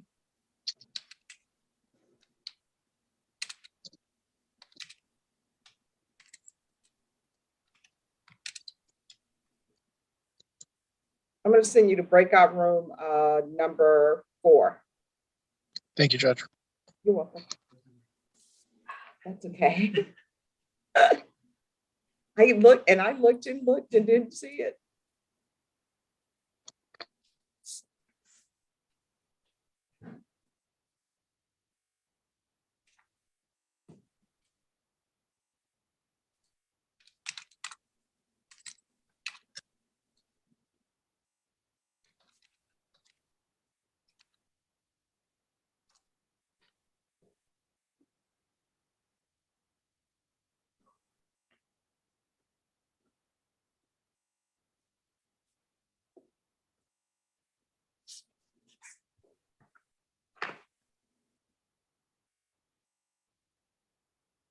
And everyone, just give me a moment.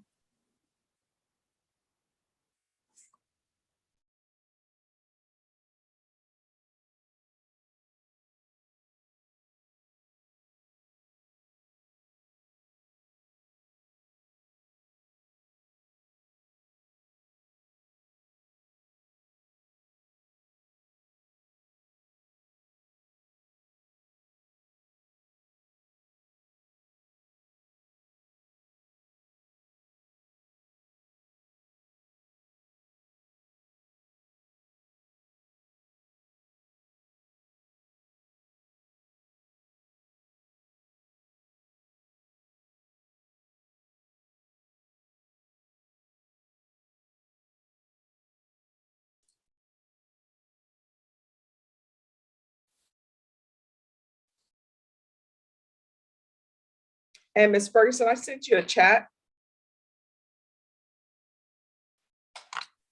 Okay, Judge. All right, Mr. Valdez, we're trying to get you an attorney in. Your previous attorney no longer works in private practice. So we're going to get an attorney for you to Zoom in now.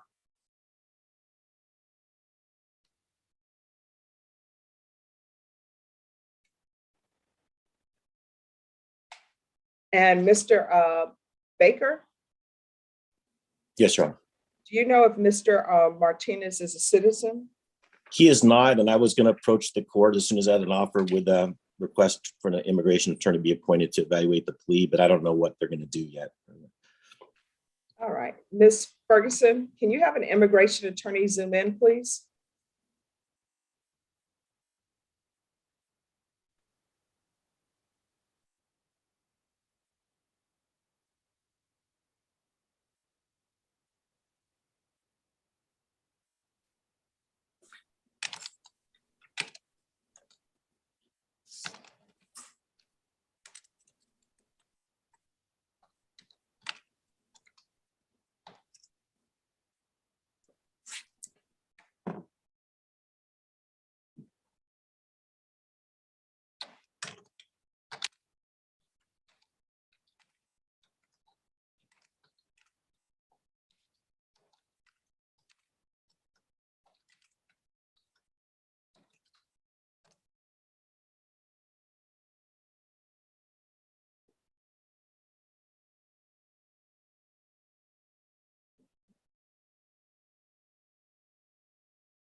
All right, Dan Rodriguez. I have a motion to revoke probation, and I believe the state and I have worked out an agreement. Okay. And it's on Ms. Johnson, who's here at court. All right, if you could let Ms. Ferguson know. so that we can get the paperwork for her to sign? Let her know the agreement. Yes. Okay, I'll text it to her or chat it to her. All right, and then you have someone else with this? No, I don't think so, Your Honor. Christopher Garza? Okay, can I get in a breakout room with you on that, Your Honor? Yes.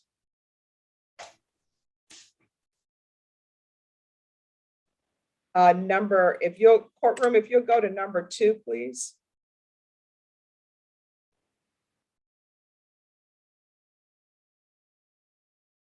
And Mr. Baker, what I'm going to do is I'm going to send you your client because the interpreter has come in. Okay. Hi, Norm. It's always nice seeing you. Hi, Judge. Likewise. I'm going to send you to breakout room number 2 with Eric Baker and his client, Mr. Martinez. Yes, Judge. Thank you. Well, I'm sorry, not number 2, because I see that's taken. Send you all to number 5. Thank you, Judge.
Judge, I send you a chat.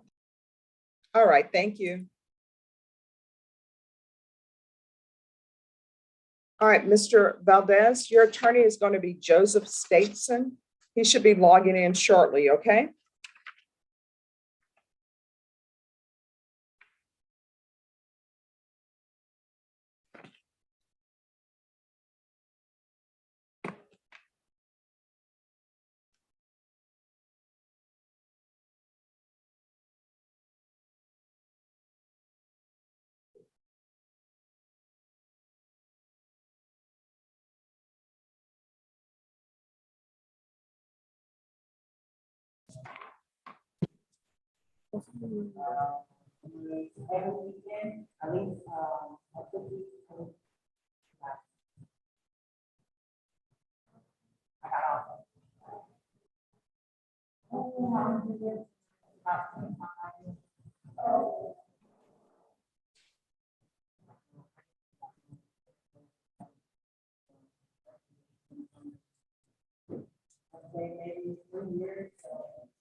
Judge, I send you another chat. Sure.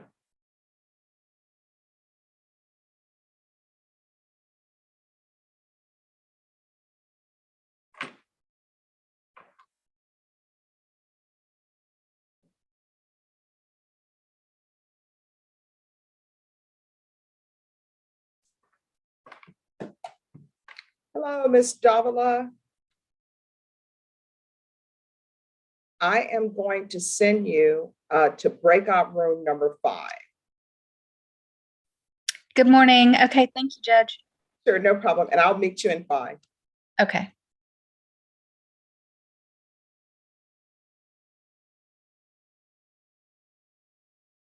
Ms. Guerrero, just give me a moment.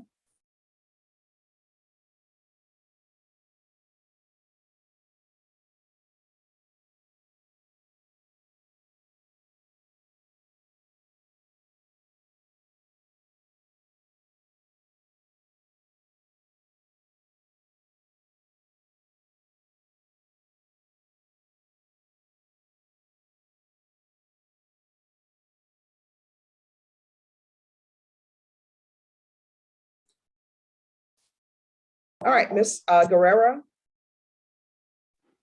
Your Honor, if I could talk to Mr. Villarreal one other time. Yes, let me see where he is.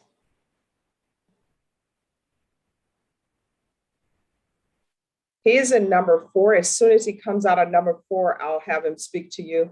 I'm going to send you to number 2, but don't go to 2 just yet. Okay. Is that to confer on Crawford? That's to go wherever you need to go with Mr. Villarreal. Okay. Okay. Well, I also need to confer on Crawford. All right. Who's the prosecutor on Crawford? Marcus. Well, it was Mr. Sanders. All right. So if you go to number 2, then Ms. Guerrero, and I'll send Michael Villarreal in there as soon as he's out of this room. And Marcus, if you could go to breakout room number 2, please. Thank you, Your Honor. You're welcome. Mr. Garza, you have your hand up? Yes, Your Honor. I was wondering if I was able to speak to my lawyer. All right, Mr. Garza, actually, your attorney is the firm and not an individual attorney. So it's the lawyers of the firm. Oh, I'm sorry. And Yeah. that attorney is no longer with the firm. So there is going to be a new attorney. Well, not really new. Another attorney from the firm should be zooming in. Okay. Okay. And if you want to, you're allowed to have your screen go dark. If you would like to call that law firm, you can. Okay. All right. Thank you. You're welcome. Ms. Taggle? Yes, I was just trying to see, whenever you said you sent Roland Garcia, my attorney, to a break room, but I don't know. Yes, he's in a breakout room with someone else. So as soon as he requests you, he'll ask for you. Okay. And let me see where he is.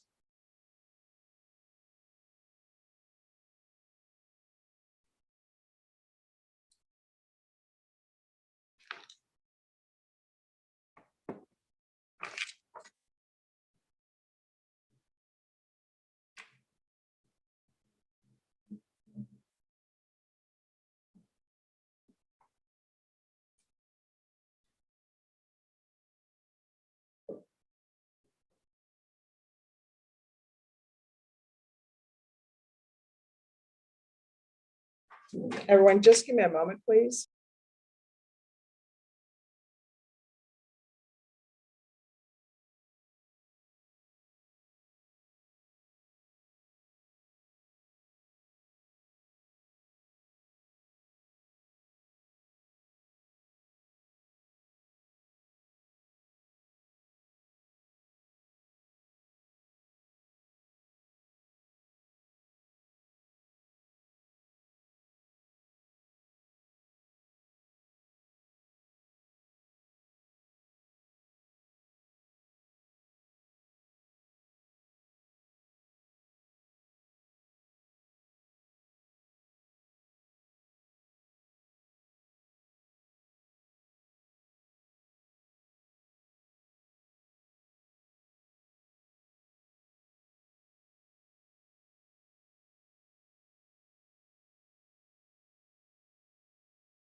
All right, Mr. Valdez, the attorney who's going to be representing you is Joseph Stateson.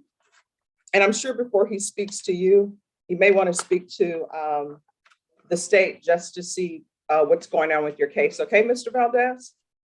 All right, thank you, Judge. You're welcome. I'm going to send you to breakout room number 6. Appreciate it. You're welcome.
All right, for those of you who are on bond, you may want to call your attorney to see if they're coming in this morning or this afternoon. Otherwise, you're going to end up having to come back at 2 p.m.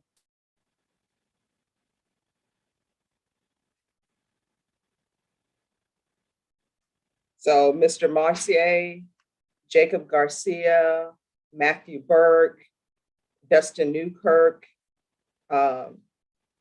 Christopher Garza. You probably want to call your attorney or call your firm. Yes, Mr. Marcier, you need to take that toothpick out. Not cool. Certainly, Your Honor. Yes. My attorney has told me that he would not be here this morning, so that I should appear for to not receive a failure to appear. All right, we will see what's going on because the court was not informed of that. Okay. Ma'am? Yes. I'm not quite sure who my attorney is. I was going to hire a private attorney. I'm not sure who my attorney is. I was told Your this by attorney is Shannon Locke, and your attorney is listed on the system as being hired. Yes, ma'am. Me and Mr. Locke are. I haven't talked to him in quite a while. We are no longer working together. Is it Well, possible? if you don't have, do you have an attorney who's been hired to represent you? No, ma'am. I don't. I thought that this case was taken care of with my deferred from before until my bondsman told me that I had to be here today. I haven't heard anything, and so that's why I'm here. We'll check on that. Ms. Ferguson, can you look into that? And could the state look into Mr. Newkirk? Judge, I'm aware of what's going on, but I don't know. I'll get in a breakout room with Norma. All right, thank you. And then Mr. Garza, your attorney is here.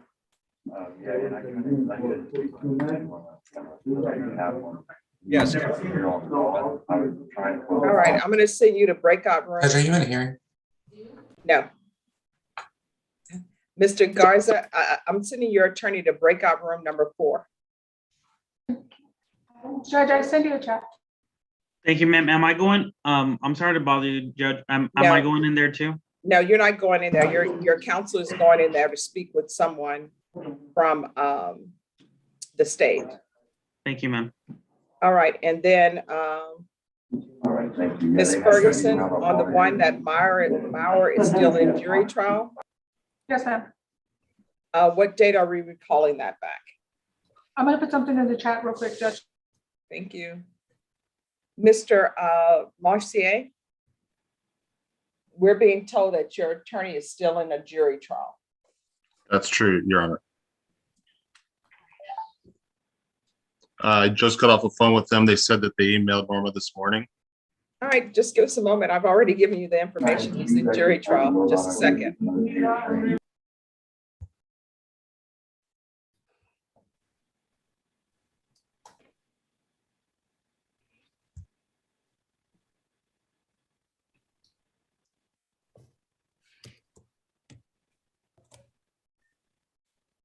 And Roland, I didn't realize I had my computer muted. That's probably why I couldn't hear you. Sorry, I'm a tech dum-dum today.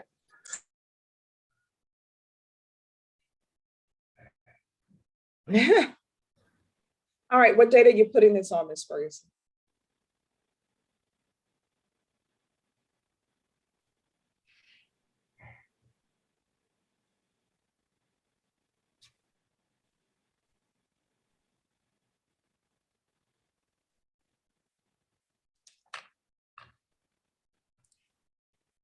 All right, we're coming back on March 17th.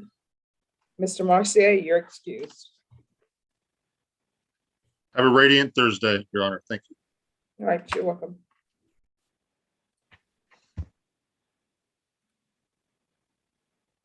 All right, Mr. Garcia, you have toggle. That's correct, Your Honor. Your Honor, I conferred with the state and the state. She has two attorneys. The case that I'm on is the aggravated assault case, which was set for a bond hearing today.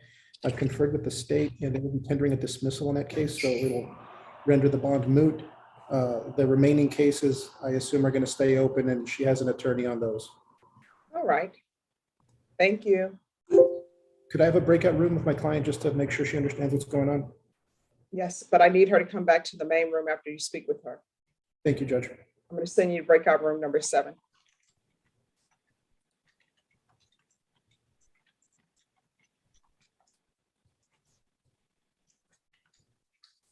All right, who are the parties on Jessica Johnson? Ryan Groomer for the state, Judge. Dan Rodriguez for Mrs. Johnson. All right, just one moment.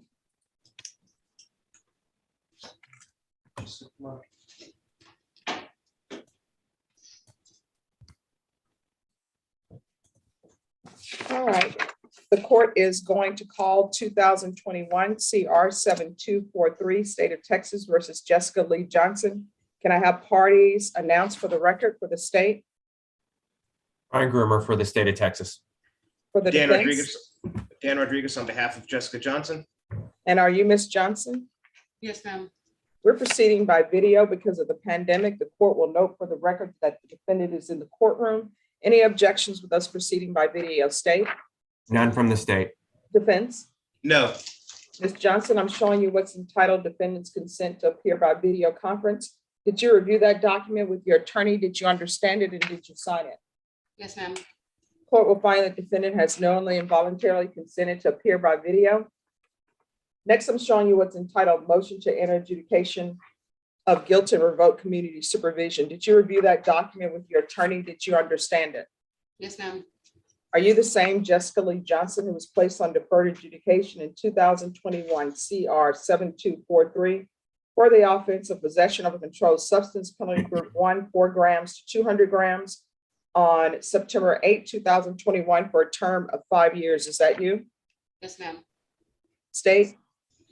Yes, Judge. Violated condition number 2, on or about the 6th day of December 2021 in Bexar County, Texas. The defendant, Jessica Lee Johnson, did then and there fail to submit to drug testing as directed by the court officer, supervision officer, and or a duly authorized agent of the court in violation of condition number 2.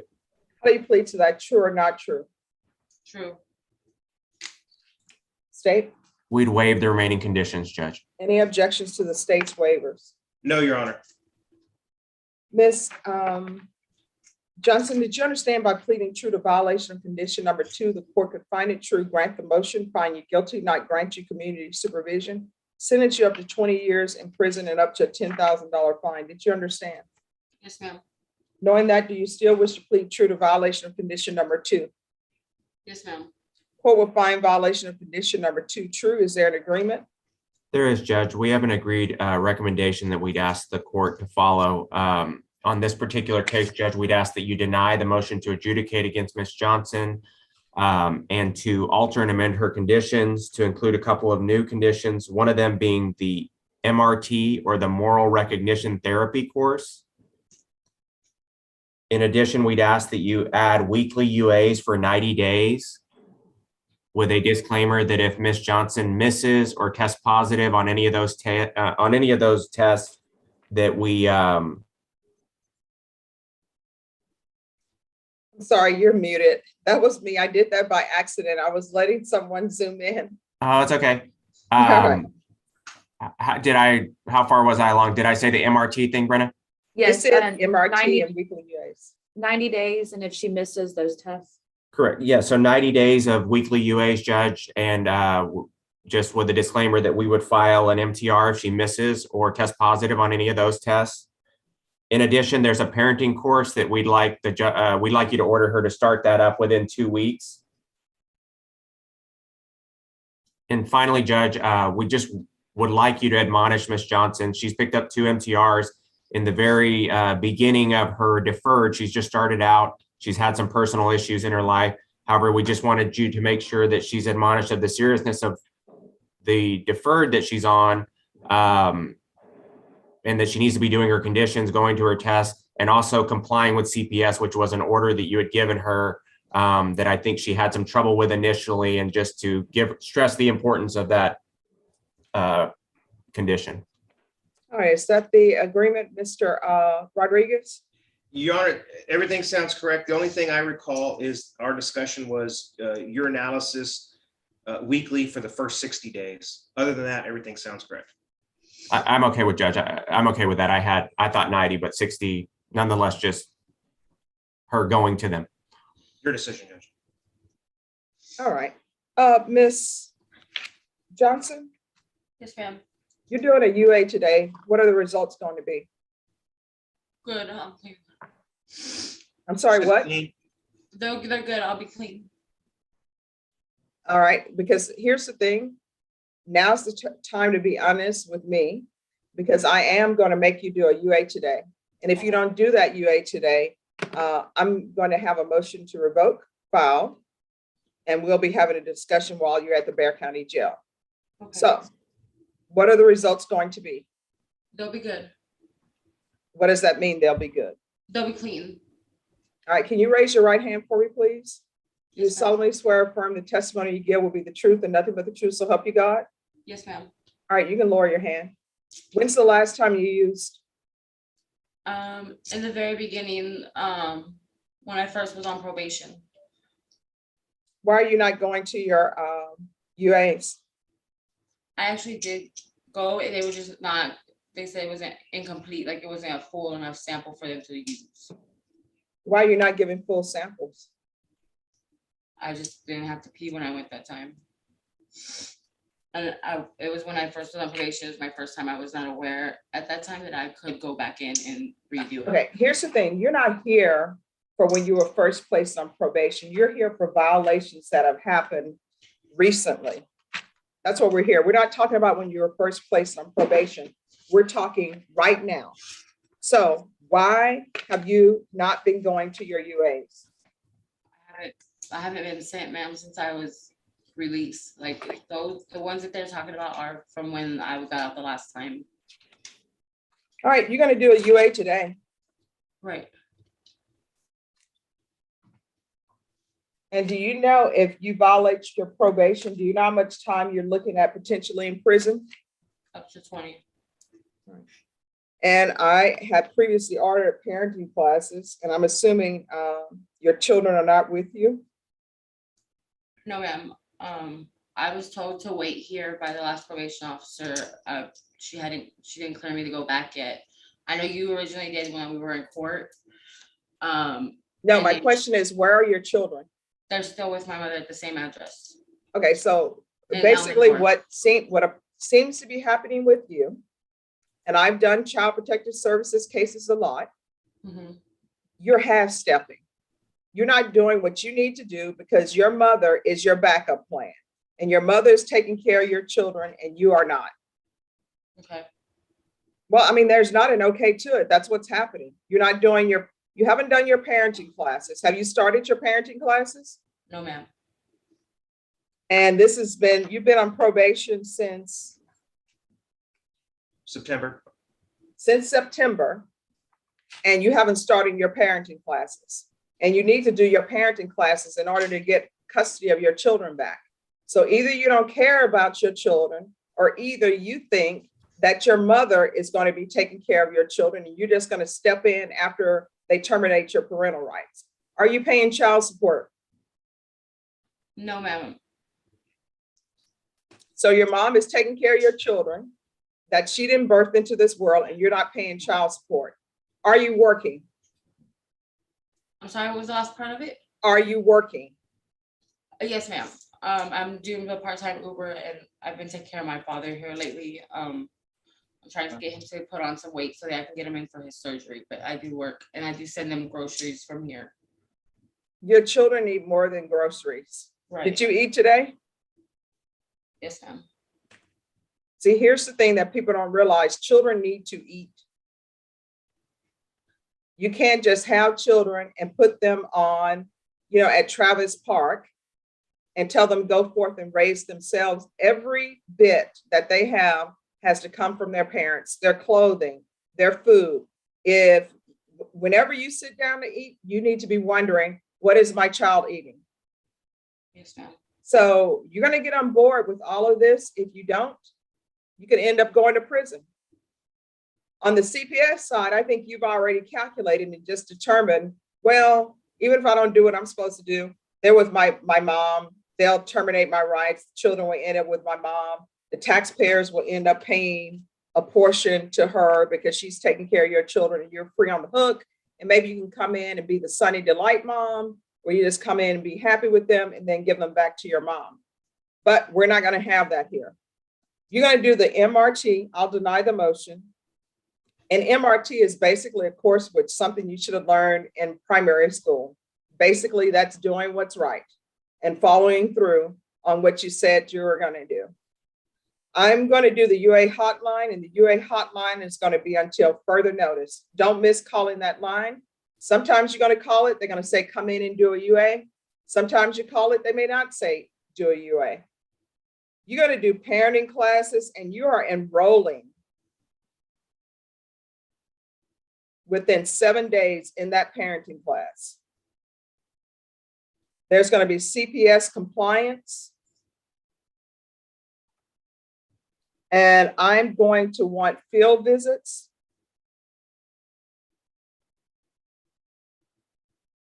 Three times per month, random. Proof of employment within 7 days. No employment as a home health care provider or with minors. Are you receiving any money for taking care of your father? No, ma'am. So the government is not paying for that at all?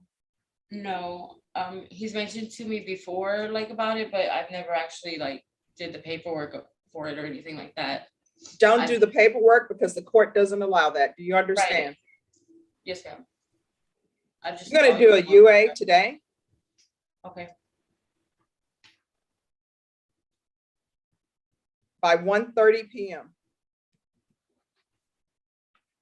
Is there anything else that you need from the court in order to actually work your probation?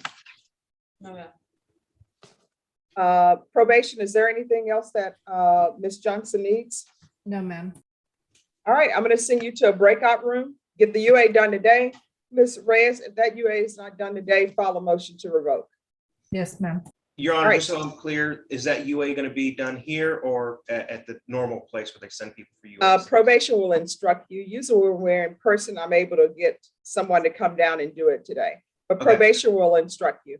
Okay, thank you. You're welcome. All right, if everyone could go to breakout room number 1. All right, Jorge Canales, who do you have? Yes, I have Isidro Mesa, Criminal Trial Division or Family Violence? Criminal Trial Division. Oh, it's that one. No, it's this one. That one I'm still working on. Thanks. I'm sorry, could you repeat that? I think it's CTD, Judge, ag assault, SBI. Okay. I'll send you to breakout room number 4. Thank you, Judge.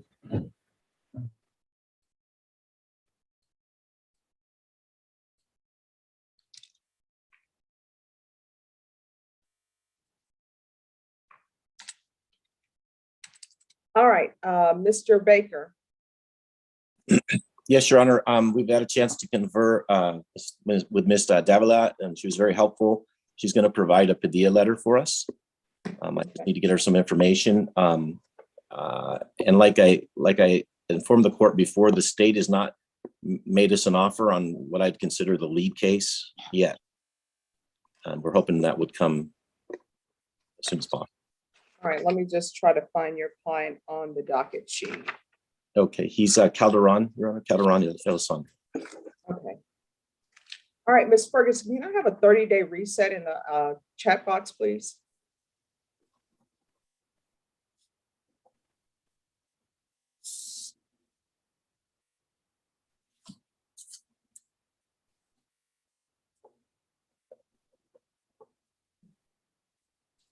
Do you have all the discovery? Yes, Your Honor. Okay, and this is the only case, and then there's possession over 400. Are you on that as well? Yes, Your Honor. And I should point out, I have all the discovery except for the drug results are not back yet. So that's the one thing I lack, and so does the state. Okay.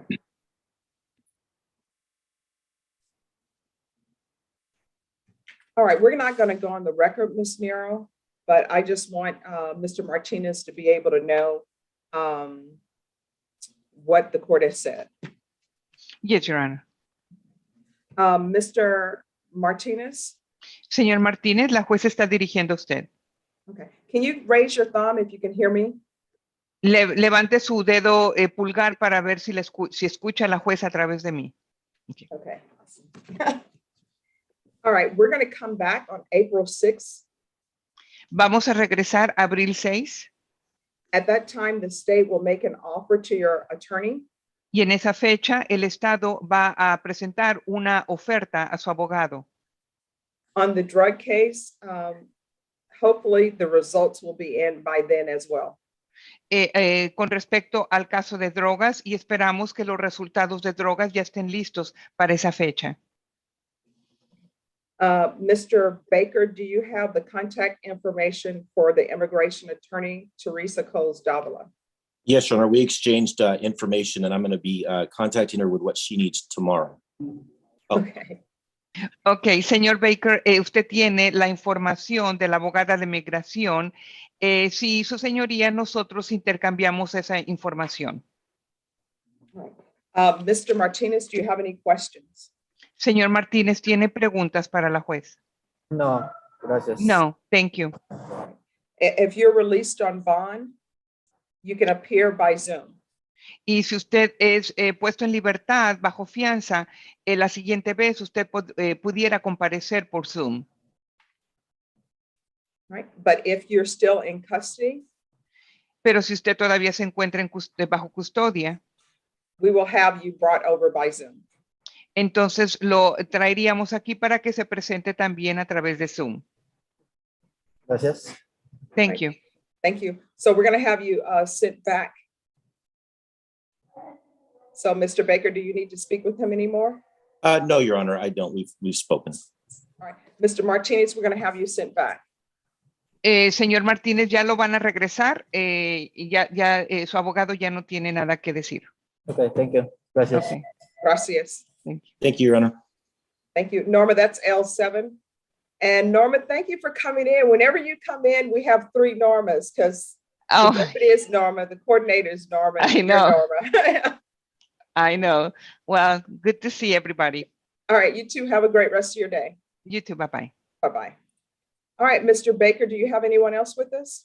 No, Your Honor, may be excused. Yes, you're excused. Thanks, Judge. Thank you, Judge. May I be excused also? Yes, thank you so much for coming in. I appreciate it. You're welcome. Thank you. Have a good day. All right, you too. Mr. Barrera, on Christopher Garza. Yes, good morning, Your Honor. Good morning. Did you have a chance to confirm? I did, Your Honor, and just to inform the court, I am new to the case. My understanding is that there was a plea deadline set on this. I would just ask if we could get some more time while I get up to speed on this matter. All right, Ms. Ferguson, can I have a 30-day reset on Mr. Garza?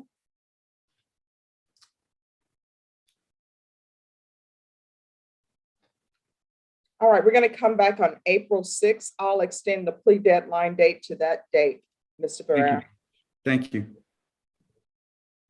All right, you are excused. And if you could make sure that the proper document is filed so we can have you as attorney of record.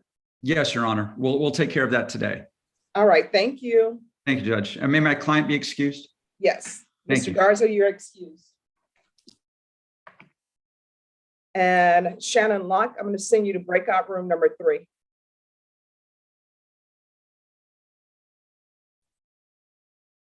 Carolyn Whitland. Judge, can I go with Mike Villarreal, please? All right, who is your client?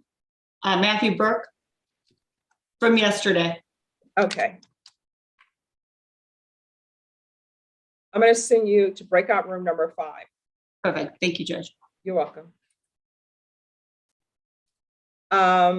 Patrick Valentine, you're back. Yes, Judge, I forgot. I also have a Jacob Garcia in your court today, family violence. Okay, Miss I Hayden. will send you to number 8.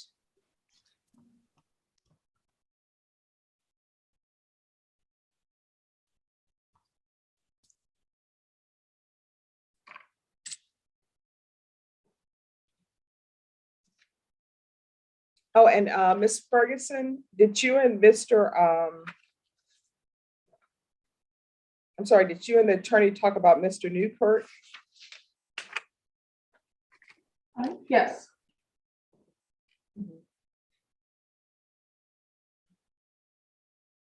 Rebecca, that was quick. I was typing fast.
You needed us, Judge? No. I don't think so. Okay. Okay.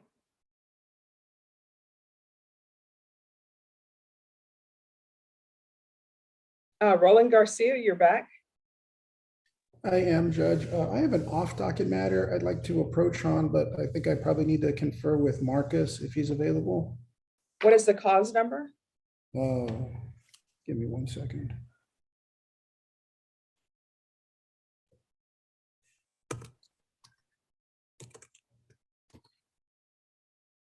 I believe it's still pre-indictment. The case number that I have is CM 089017. Anthony Virial.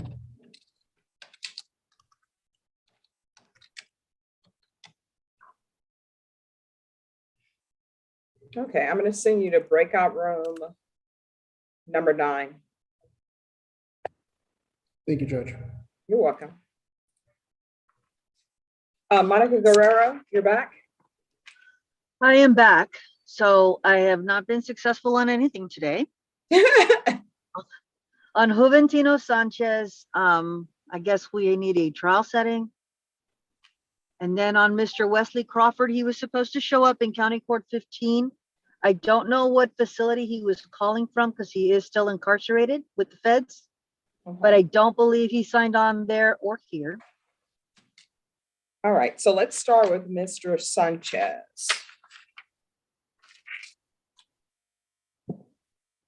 I'm going to give you a 30-day reset. Okay. All right, Ms. Fergus, can I have a 30-day reset on Sanchez? And has an offer been tendered on that case? Yes, and I shared that with my client and he has declined it. All right, has all the discovery, have you received all discovery? I believe I received all the discovery in Juventino. Okay.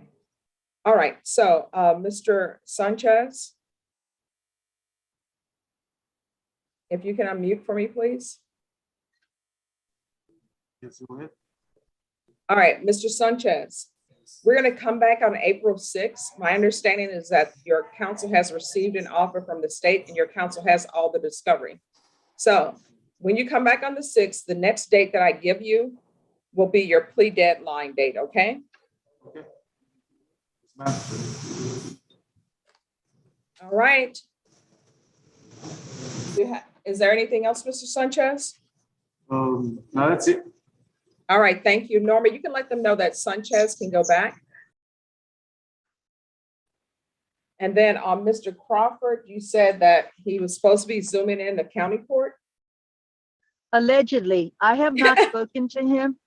I tried to visit him at the Eden Geo facility, but he was moved on February 24th.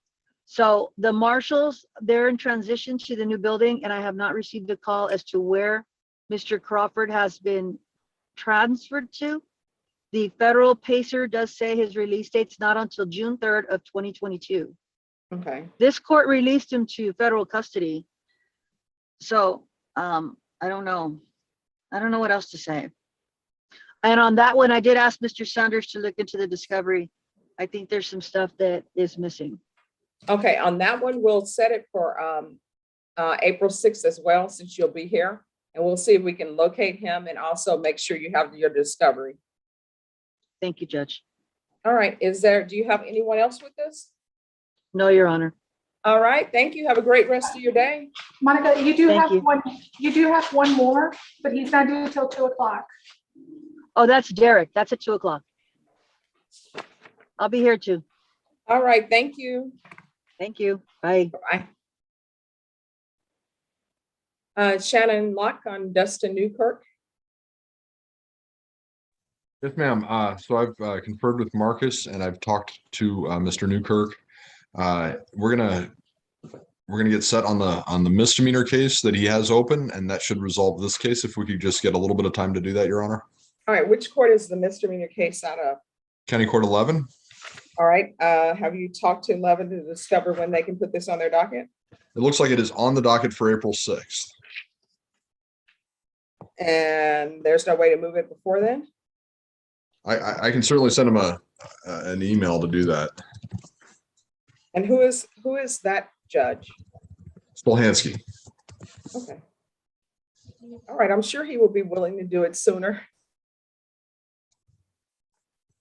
So, Ms. Ferguson, can we recall Mr. Newkirk in 2 weeks, please?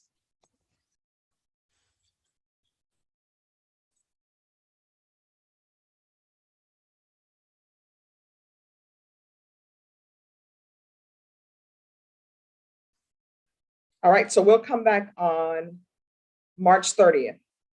Right, and if you could put me back in the breakout room with Mr. Newkirk, just so that I can, Sure, Let him and then know. you both can be excused from there. I'm going to send you both to number 2.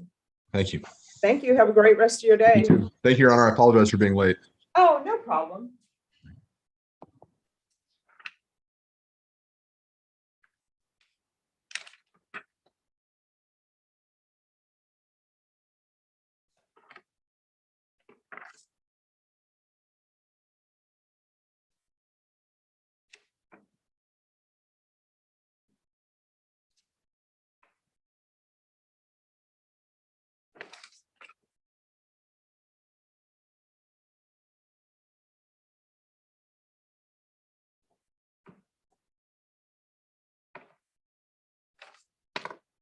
All right, Mr. Valentine. Judge, I conferred with Ms. Hayden, and we are satisfied that we've received all the discovery at this point, having just recently picked up a copy of the complainant's video statement. Negotiations are ongoing, and I think there's optimistically still room for resolution. So we'd ask to extend the plea deadline one more setting. All right, Ms. Ferguson, can I have a 30-day reset on Mr. Garcia? All right, we're going to come back on April 6th. Mr. Garcia, there will be no further extension of plea deadlines dates. Do you understand? Yes, ma'am. All right, if there's nothing else, you and your client are excused. Thank you, Your Honor. You're welcome.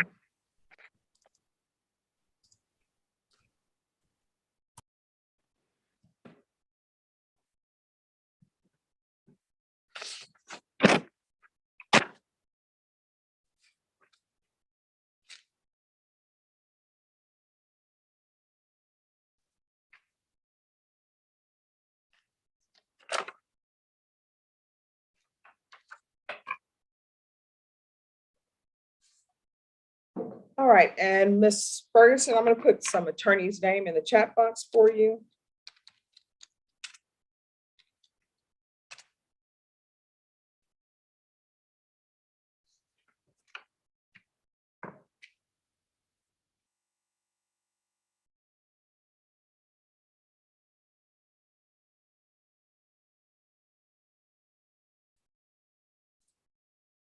And if there is a prosecutor available to speak with Roland Garcia on an off-docket matter.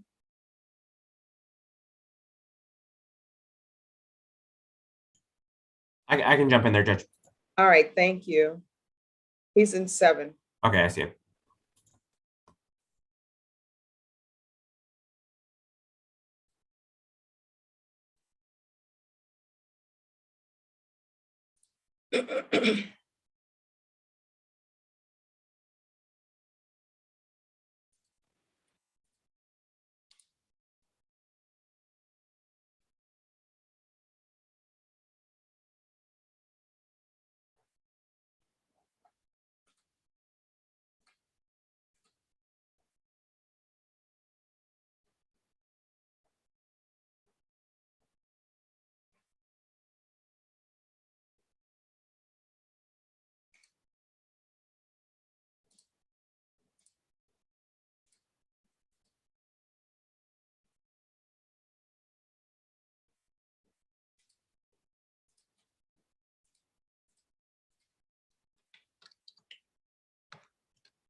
Hello.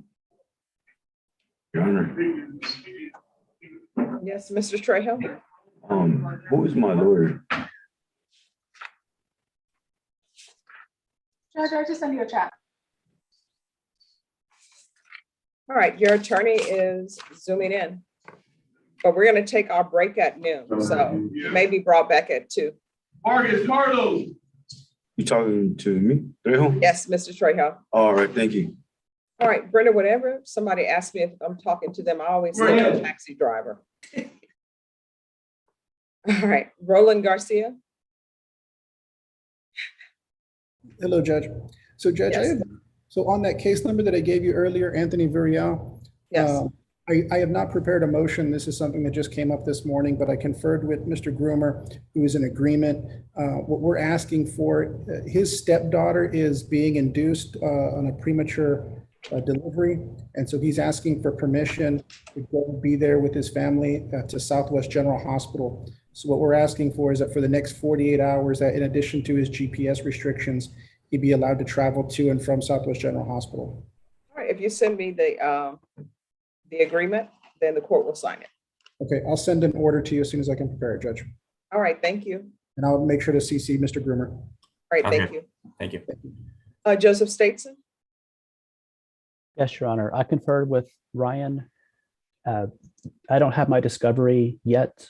I'm going to download it, do a jail visit with my client. Offer is to come at the next setting, and I will be filing a motion to modify bond restrictions. He wanted the remand without bond lifted, so that will be filed shortly. Okay. So, Mr. Valdez, I'm going to reset you for 30 days, but if your attorney wants to appear sooner than that, he can.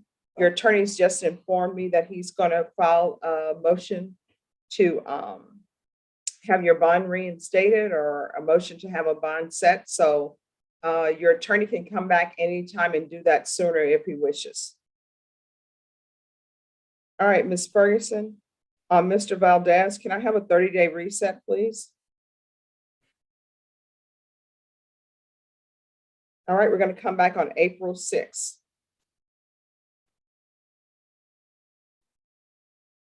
Thank you, Judge. Thank you. Thank you for coming in. Of course, anytime. May I be excused? Yes. All right, Norma, Mr. Valdez can go back.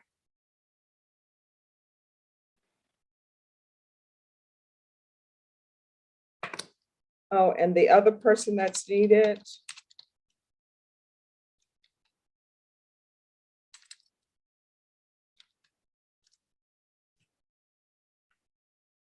So Ms. Tagle, your aggravated assault case was rejected. So the 2 other cases, your attorney is Robert Guyona.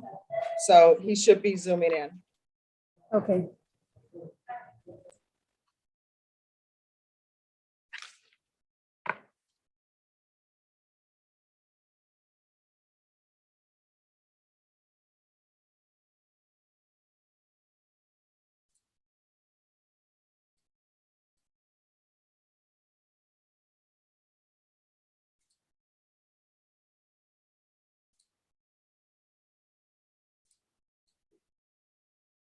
Rebecca and Ryan Groomer, can I see you all in breakout room number 1, please? Yes, ma'am. Thank you.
All right, can you go to room 3?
All right, Ms. Chagall.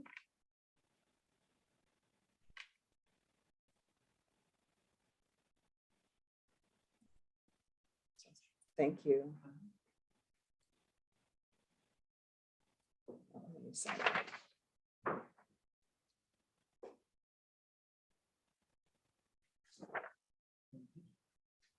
Ms. Chagall, your attorney is out of county. So we're going to recall you for March 15th on those 2 other cases for your bond issue. All right. We're gonna get a bond. I have one that has a bond and one's recommended without bond. All right. So your attorney will need to address that with the court, okay? But I've been trying to get a hold of him since like about a week or 2. Okay. All right. He's going to be here on March 15th. All right. Okay, so I got a couple of days. Yes. Thank you so much for your patience. It's appreciated. No problem.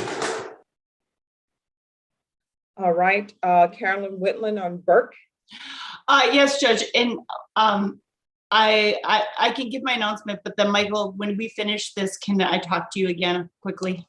All right. So what is the, because we're here for this discovery. What is the issue with discovery? We just went through, so there's a lot of discovery on this case. Mike is new getting into it, and the previous prosecutors actually had uploaded a bunch. I was able to go through everything. He is getting some other things that are connected to the discovery that I was just given. Like, for example, there are police reports and stuff that I was given, but they need to request the actual videos and pictures, things like that. All right, just one second. Ms. Ferguson? Yes, ma'am. I have a 45-day reset. This is the last reset date for discovery. And if it's like a brand new prosecutor that comes in, then it's just going to be a brand new prosecutor. Well, I think that Mr. Villarreal did a very thorough job of taking a complete list, and he's going to put in a number of requests. So I think that we will be good. And Judge, just so we're clear, these are defense requests for discovery. And so we went painstakingly through every report and every item, and she has assured me that this is the remainder of the discoveries that she wishes to receive on this case. So I will send this off to the investigator today, and hopefully we will be well within 45 days of getting it all. No, the use of the word painstakingly, I'm not sure what I think of that word, Michael, but we did go through it. All right, we're going to come back on April 25th. Perfect, thank you. Can I see you for a second, Michael? Yes, I'll meet you back in the room. Perfect. All Thanks. right, Mr. Burke, you're excused.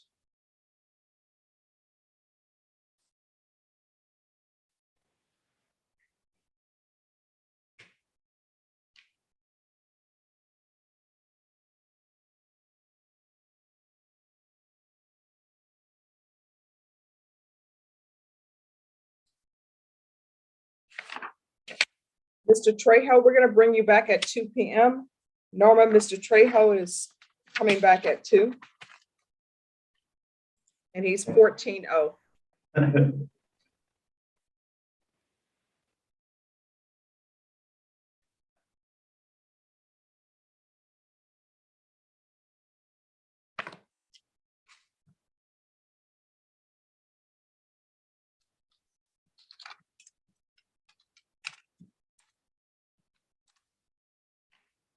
All right, everyone, just give me a moment.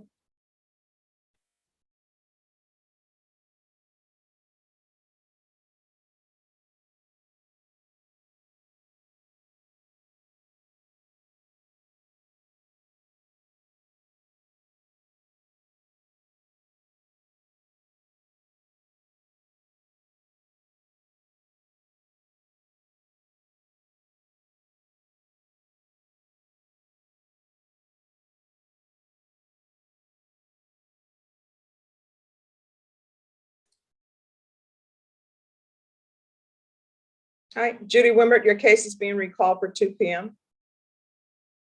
You're welcome. Okay, Judge, thank you. See you then. All righty. And Ms. Ferguson on Mesa, can I have a 30-day reset, please?